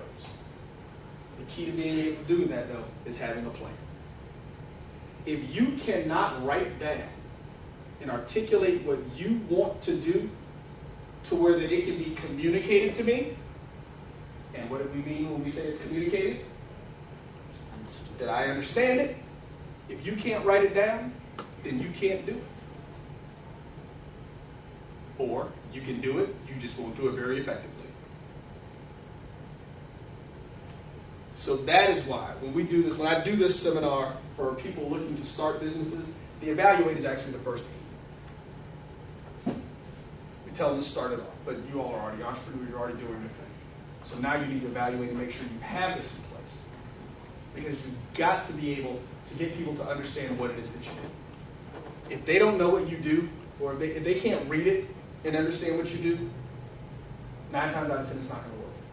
You're not going to be able to give it to Lewis and get any money. Because if Lewis is reading this like, you're going to do what? Oh, wait a minute, you showed up at 5 o'clock and our meeting was at 2. I should know that was going to be a problem anyway. So, you know.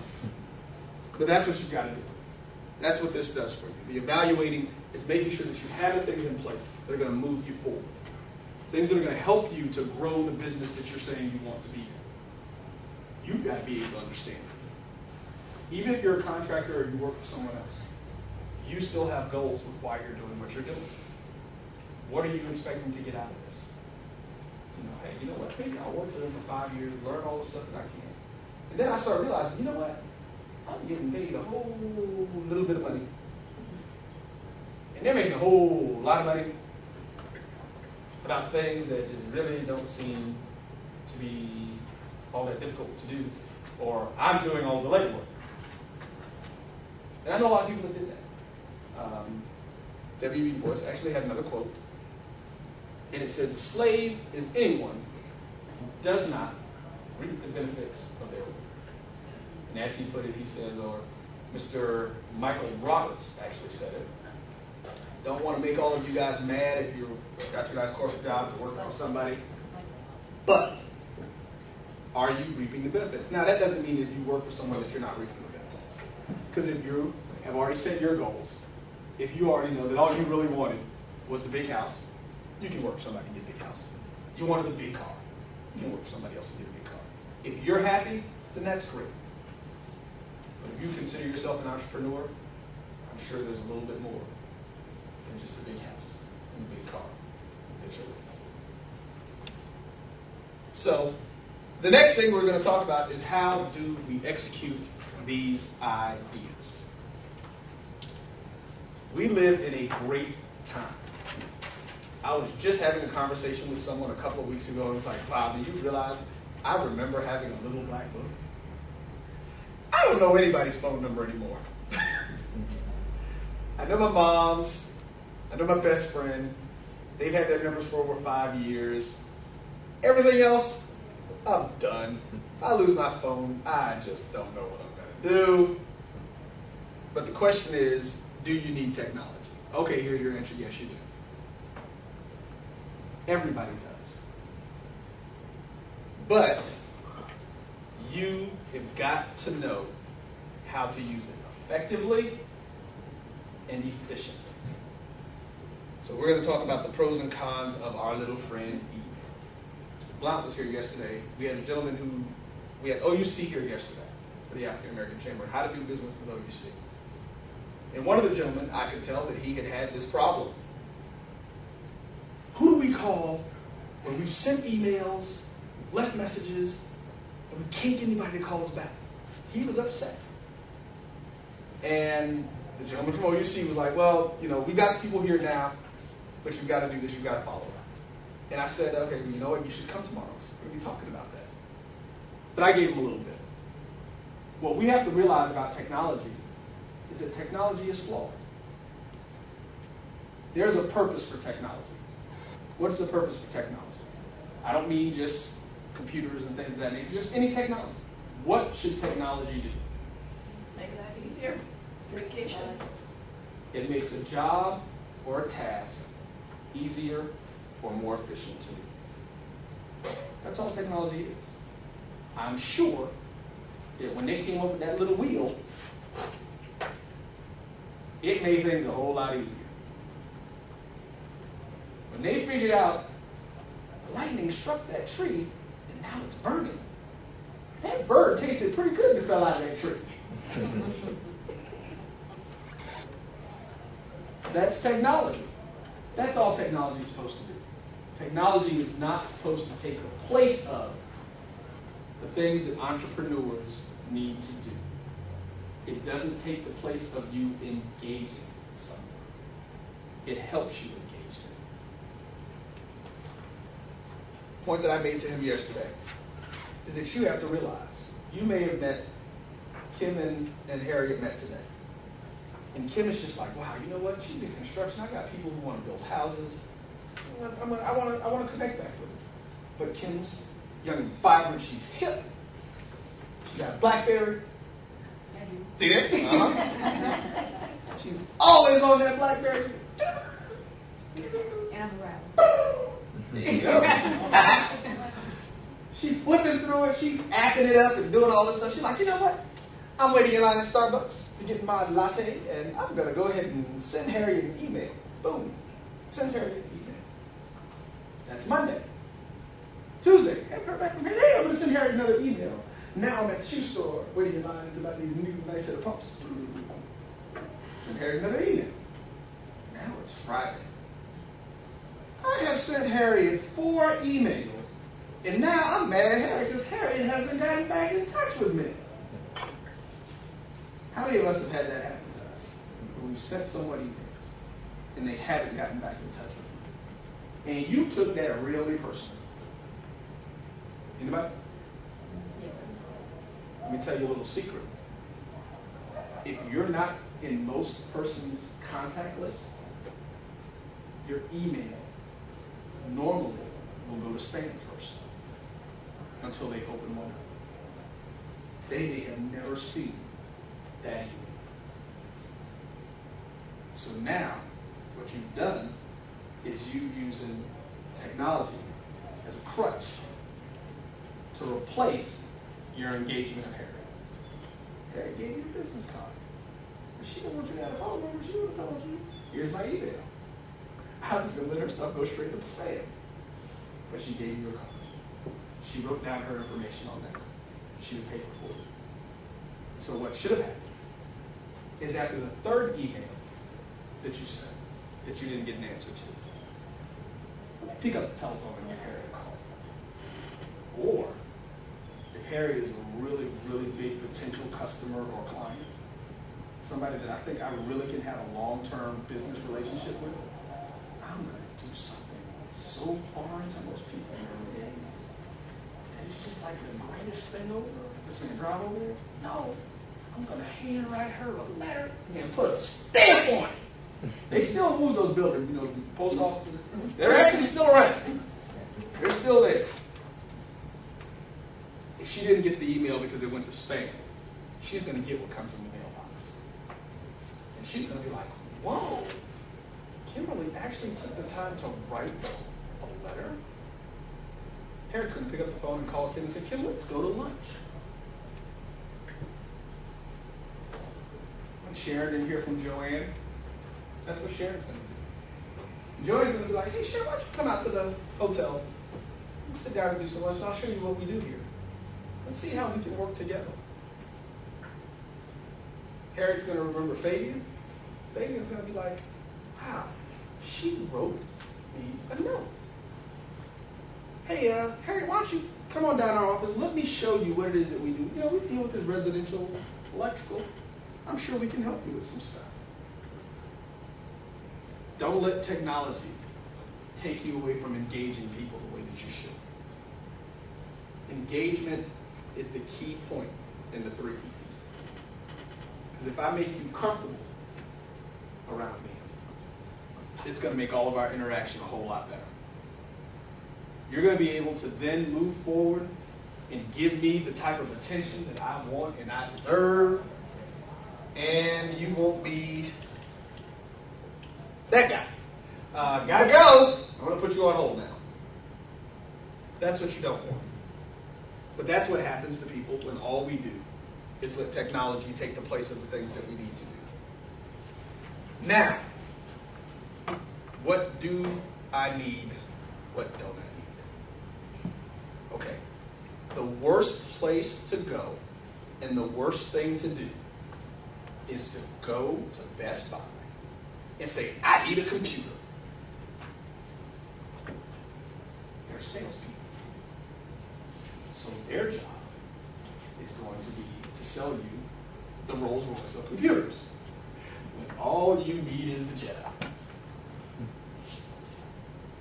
So many people are in over their heads with technology, not just because of what it can do, but from an entrepreneurial standpoint, what it costs. They're always going to tell you one of the negatives to technology is that it changes every 6 months. Literally.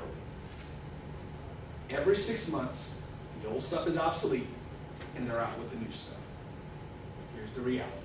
They add one more feature, and then they tell you that you gotta have that one more feature. They don't tell you that you can just get an add-on to what you already have to make it do the same thing. So don't buy it just because it's fancy and it looks great. I had a friend of mine who had a business that all he needed was a way to track customers. And he was like, boy, that's when I got this new laptop, man, so I can track my customers. I'm like, where's what you getting, man? He's like, oh man, I would have got it souped up. I paid $4,000 for my laptop. For what? I'm in broadcast.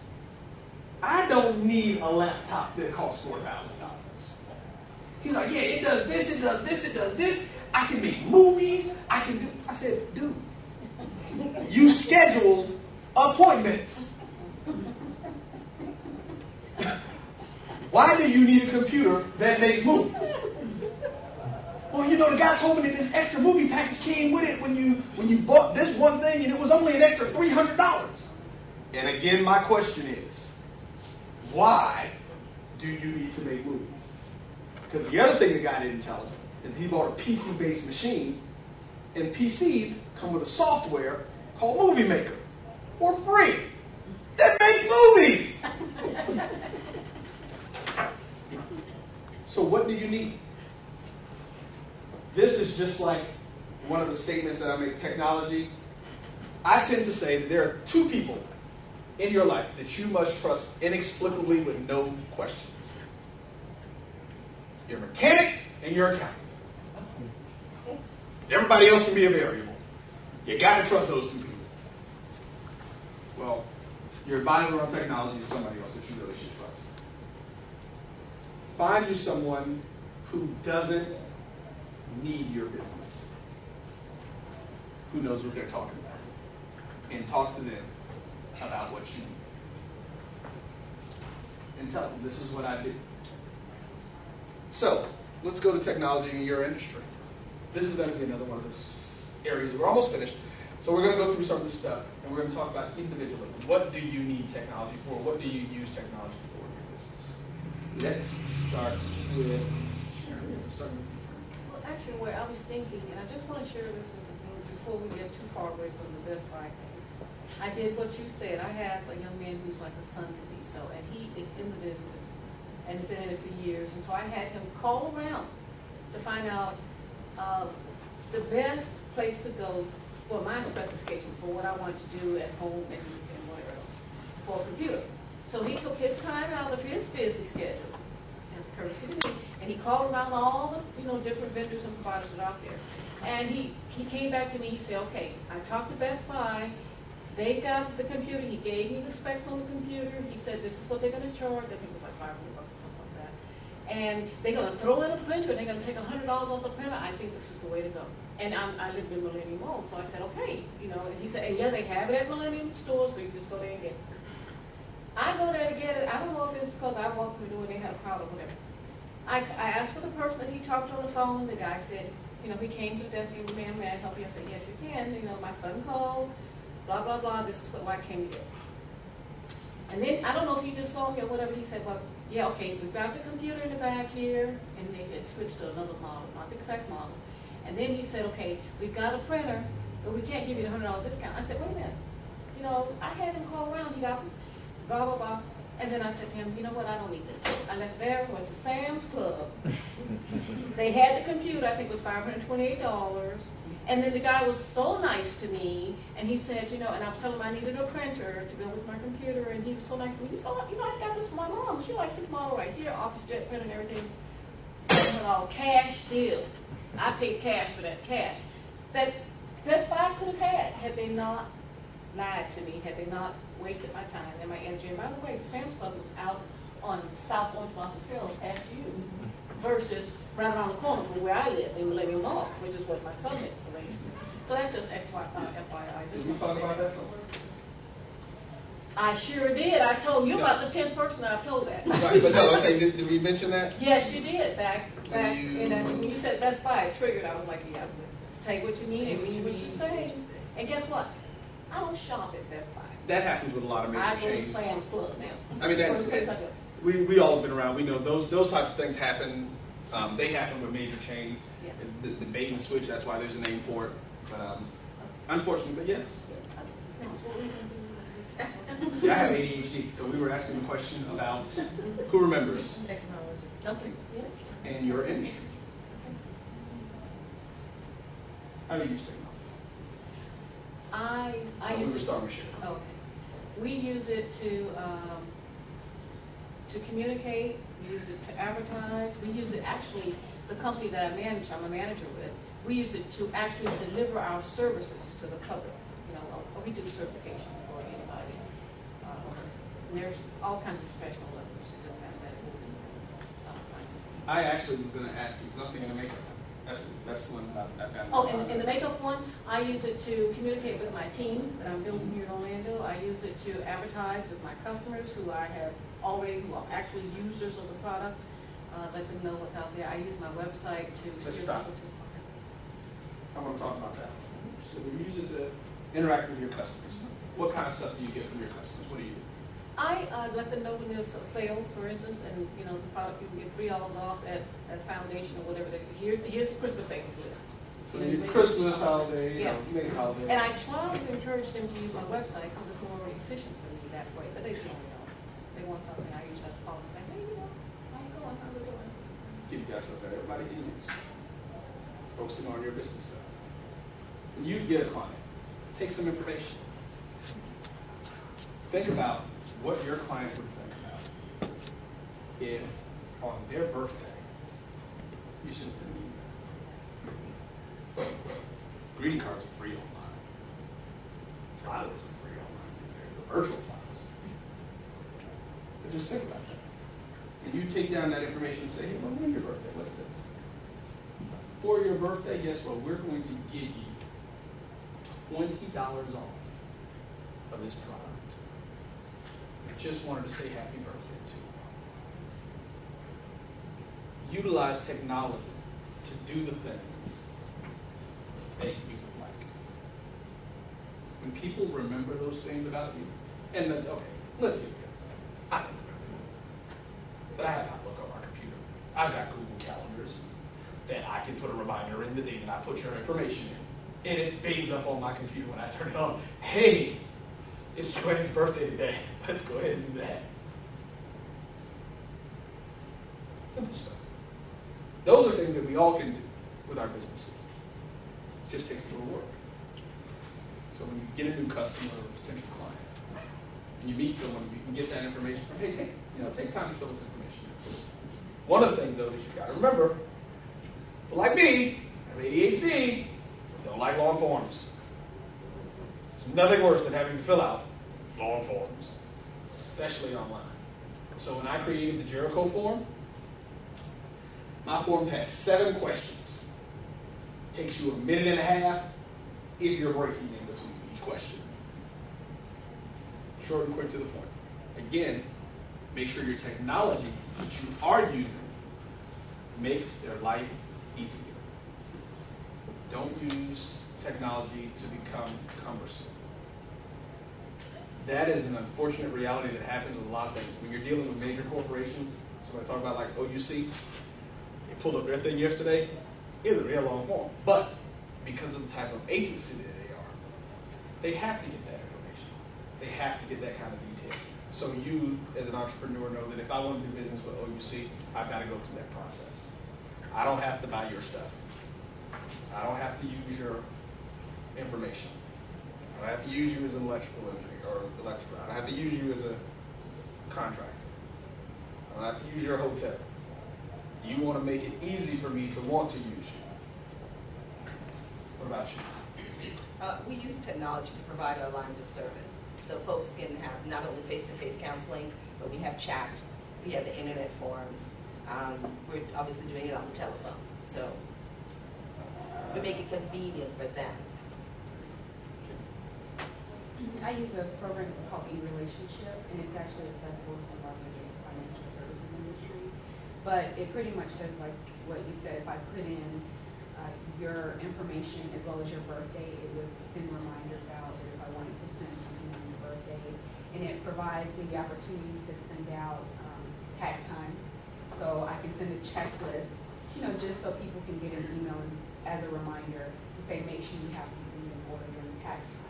Or it may be, end of the year planning, and I'm able to send out different information. And I can also block it off for if I have seniors, 55 plus, I can send out information specifically to that target market. If I have, college people with college age children preparing for college, I can send out college planning advice. And that's another thing that you just mentioned. There's things out there that will do this for you. The contact, the relationships, the information is there. It's very easy. Most people don't know that because they're business owners, and they didn't prepare. So they didn't research the industries that they're going into. They just jumped up and said, you know what, I can cook cakes. I'm going to be a baker. No, I don't know. I can go get a box. I know what I need to mix. I know how to do this. But tools are out there to make your job, make your lives, make your businesses a lot more efficient and a lot more effective. Great. What about you? To create spreadsheets, your correspondence, keep in contact with customers. What about you, Louis? Quite a few things. First thing I do is when somebody approaches me and they want some money, is I found out that they have a website and look them up, get a little bit of background on the company, see what they do, how they've been doing it, etc. And then I confirm it by contacting Tallahassee, the Secretary of State Corporations. Am I really dealing with the ownership? It doesn't happen very often, but occasionally maybe 2 or more partners involved, and they don't have a clue that this guy's scouting around for money, and that will go no place, so we need to eliminate that possibility right away. Then I contact my lenders once the process has begun to see what the status is. Have you got all the documents? Is anything missing? Because sometimes somebody will contact me and say, you know, I haven't heard from them yet. You know, when do I get my money? Blah, blah, blah. And then I found out they forgot to send them something, or whatever it might be, to verify and to substantiate their loan application. You use it for emails back and forth, not only to the lenders, but as well as the applicants. So I spent quite a little bit of time a day on it. I don't get into anything sophisticated because I'm a computer idiot, so I stay away from anything fancy. But for these essentials that I absolutely must know and must have, I get it immediately. I came to you specifically because I was hoping that's what you would say. He uses it to quantify and qualify clients. Lewis doesn't deal with a lot of customers. Because the people that are coming to him need him. His customers are the people who loan money to him. Because they want to be there with Lewis. They know Lewis is going to use the technology to make sure that he doesn't send them Billy Bob from across the street or Pookie and them from around the corner who doesn't have a business plan. There's absolutely no clue of what he wants to do. He just knows he can make cakes. Use it to qualify and quantify your customers, or your clients, I'm sorry. If you're going to go into business with someone, sometimes you may want to know a little bit about who they are and what they do. Fabian, what about you? We use technology for invitations to bid from contractors, sending our proposals out, getting material quotes, corresponding through email. So that's basically it. We use it for everything and everything possible. Advertising, marketing, a way of communication, which is extremely strong, specifically depending on the who we're targeting. It gets very tricky when it comes to email because depending on the generation will make a big difference on how it will communicate. If it's a younger generation, the phone calls it's almost next to none. Communication is changing depending on the generation that I'm dealing with. If it's more of my generation and above, the phone call is very nice. So, but technology is very strong. And that's the point. Again, you go back to using technology as an addition, not a crutch. You use it as something that you do. You would be surprised at how many people I know between the ages of 30 and 35 that literally cannot navigate a normal web page. And I'm like, what do you do? And how do you not know how to, at this age? And these are college educated people. So I'm not talking about people who, may not have gone to college and been. So that works. You've got to stay in contact. Remember, you use your technology as a way to enhance your engagement, not as a way to let it be your engagement. All right? What about you, Harriet? Well, it's obviously similar to what Fabian does. I send out requests for proposals from subcontractors, send them plans over the internet. It's a lot easier. You just have to run around with rolls of plans, send you a PDF file, almost everybody can open it up and see what's on there and who they're working there. And also, when you're working with clients, you need information from them in there right now to give them a list of what selections they need to make and the type of vendors to get materials ordered for the job. Do you have a design software that you use? No, I don't do any design. Crayon and piece of paper is like when I was 3 years old, and that's what it looks like. I leave the designs to, I can describe things to people and help them visualize. But you have people who do your design stuff. And when I said you, I mean you as your company. So how about if you need to, we'll give you two scenarios. Say you got to have a meeting about my house, my donut that I want built. But one of your people is in Chicago, one had to fly out to a wedding in Atlanta, another person is in LA. How about if you're able to say, you know what, I've got this website I want all of you guys to go to, and we're going to have our meeting online. Think about what it saves you in time, because now you don't have to put your client on hold for 2 weeks, because I want my donut. And then you can not have to worry about flying people back in to take their time. You can do those things. Think about if you had someone who just wants to get married in Orlando, and they live in Miami, and they can't get off work in that time to get out here to see you. We actually use the technology too, because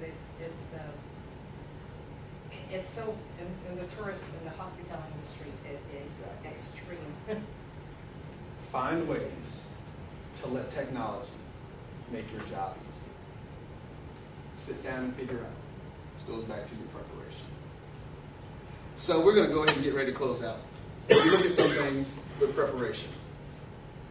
It's coming out of the crisis management door, and in case of emergency, it says press panic button. That's how most people operate who are business owners.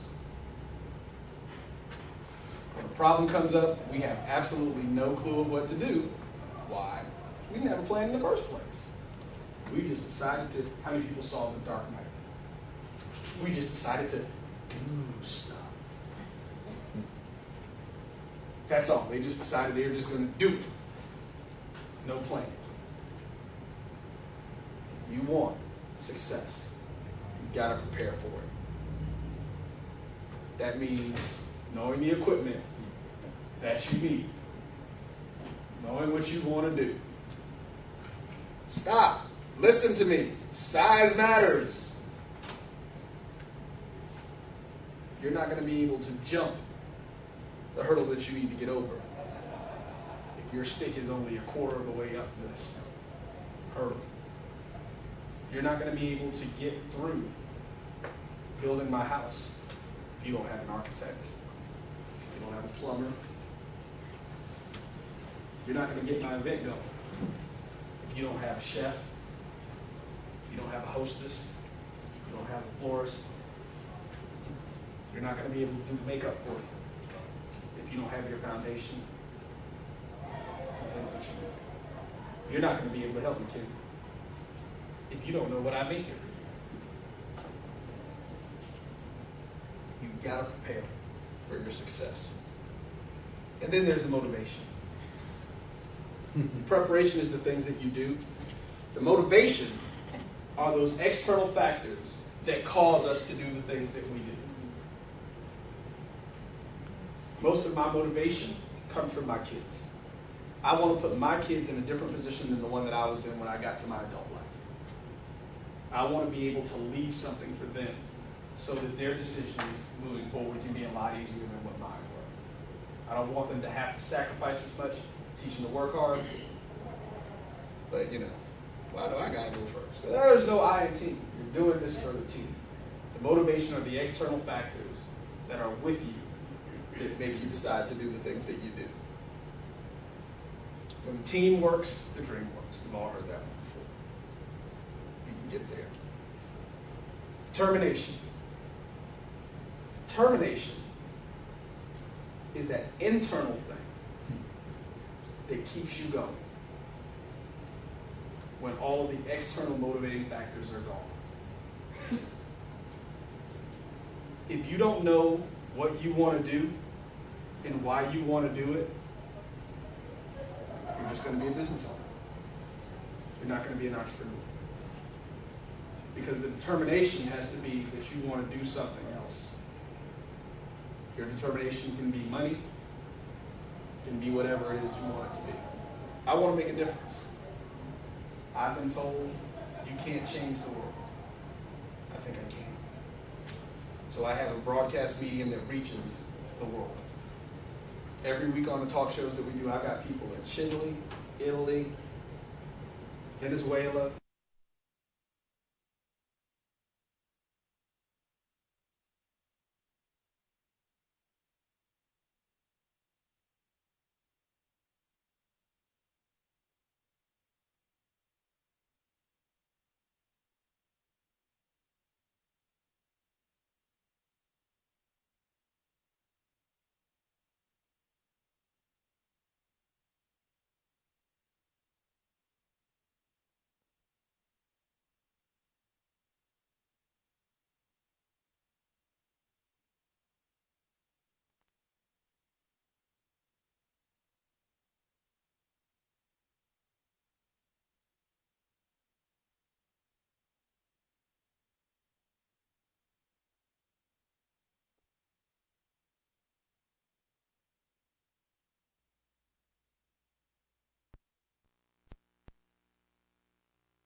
So when my kids get grown and I'm still doing this stuff because I love it every day,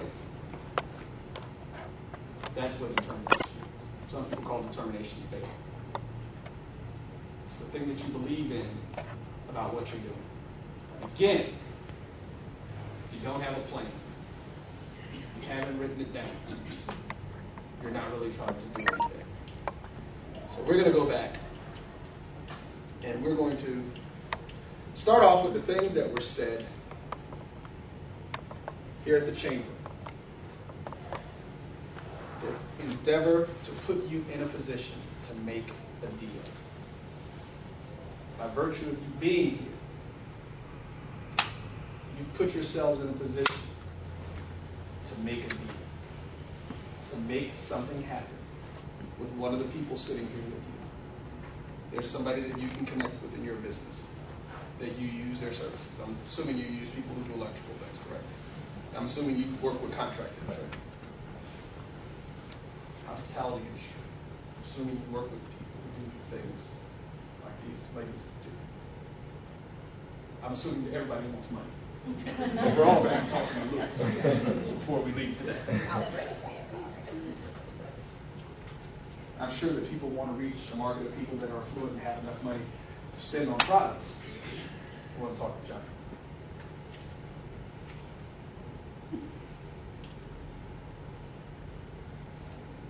Do you have the will to do it? Do you have the will and desire to put in the work that needs to be done to get to where you say you want to be? If you have that will, nothing's going to be able to hold you down. It will get difficult. The conversation I had with Mr. Jerry Ross, who's the executive director here at the Disney Entrepreneur Center, said something that was very profound. He says, when I talk to people, I like to tell them about my failures. Because it's not about what I failed at. It's about the fact that I didn't let that failure stop me. I told a story about a guy that once had the #1 character, cartoon character in the world. Company he worked for came in one day, said, you know what? We're getting rid of you and all your people. We're keeping the character. We own it. Called his brother after the meeting. His brother said, how's everything going? Going great. Talk to you when I get there. So on his train ride to meet his brother, he started sketching something else new out. Within a year, he again had the #1 cartoon character in the world. That man's company changed Orlando. Changed the world. That was next. After someone had taken everything he had, so he thought, he still had what was inside of him. Your determination is going to be there. I've had a moment like that. And most times when that happens, it happens with something that is very dear to you. After 10 years of building my company to where I wanted it to be, I had gotten the dream, position, and contract that I wanted from my alma mater. I was ready to go. I was happy, worked hard. This is what it's all about. In a matter of 3 days, I lost everything and over $200,000. I looked up and said, that sucks.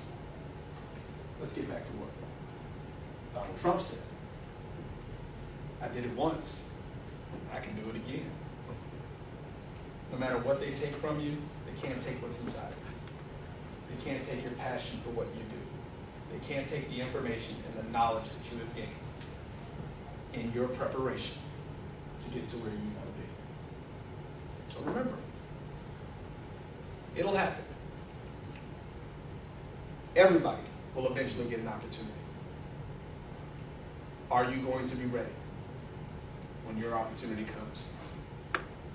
Are you going to be motivated to be ready when your opportunity comes?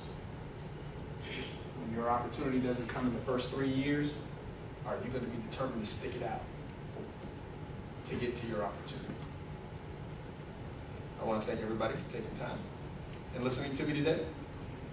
I gave you all the sign-up sheets on the back of the brochures. And if you notice, there again are 5 panels on there. Please make usage of those. Meet someone, get their information, and engage them when you leave here. Well, Follow up. hold on just one second. Any questions? Yeah. You didn't tell them that the person whose character was taken away was Walt Disney. I think everybody did. I was looking at everybody's face. They knew who we were talking about. And we've heard a lot of information today, but we haven't heard very much about Jericho, who it is and what it does and what you do. No, yeah, well, that's the flyer, but we will go to that. Hey! As Pam said. Hey, let me no, we got to do that. Hey, you. And as the request goes out, bam! There you go. No, but we are an internet-based broadcasting company. We're online. We are your key to the urban market. Like I said, progressive, affluent, African Americans. Most are college educated. We actually travel to a lot of events. We were the first company to be invited to several events and things that were going on. We do have some advertising specials for you guys that are in here. So if you take a look at this last panel, definitely do that. And how many of you all are members of the chamber? All right. Now, any chamber member that buys one of our packages will automatically get a 50% upgrade in the number of commercials that they get. Since you're here today, you're not a member, we're going to really, really encourage you to become a member of the chamber. The chamber has been instrumental in a lot of growth, I know, for my company and opportunities that we are looking forward to get involved in. So I would recommend that anyone who's at one of these meetings join the African American Chamber. You don't have to be African American to join the chamber. If you're interested in doing business and doing it effectively and efficiently and professionally, this is the place for you to be. They will definitely help you move your business forward and get out there. What we are going to do is that everybody, and see, Pam is so cool. Pam is like the coolest person. Because what she did is I was actually going to ask for business cards, and then some people have business cards. So, oh, you did. But see, she folded them up, so I'm not going to look. So I don't know who put what in there. So what we're going to do is I'm actually going to give away one of the packages for advertising on the network. So you'll be able to do some different things and come out and get some stuff going. So let's see here. You know what? I don't even want to do it because I'm, you know, because if I post it, they're going, oh, you can actually see the rat where he found her car. Everybody could be mad at me. There you go.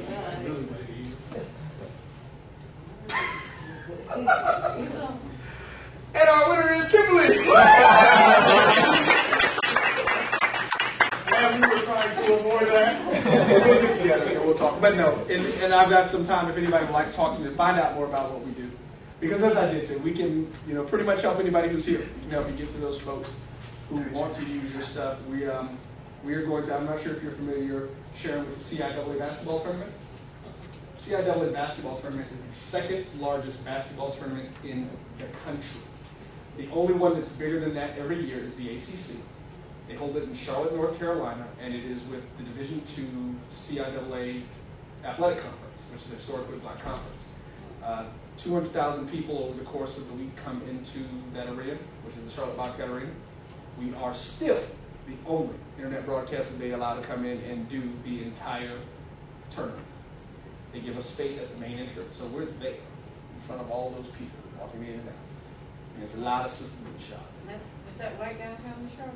At the Bobcat Arena, yes. That is a very nice facility. I was Okay. AC and Yeah. Oh, it is. Personally, you know, you can stop the stream at this point. Hey, just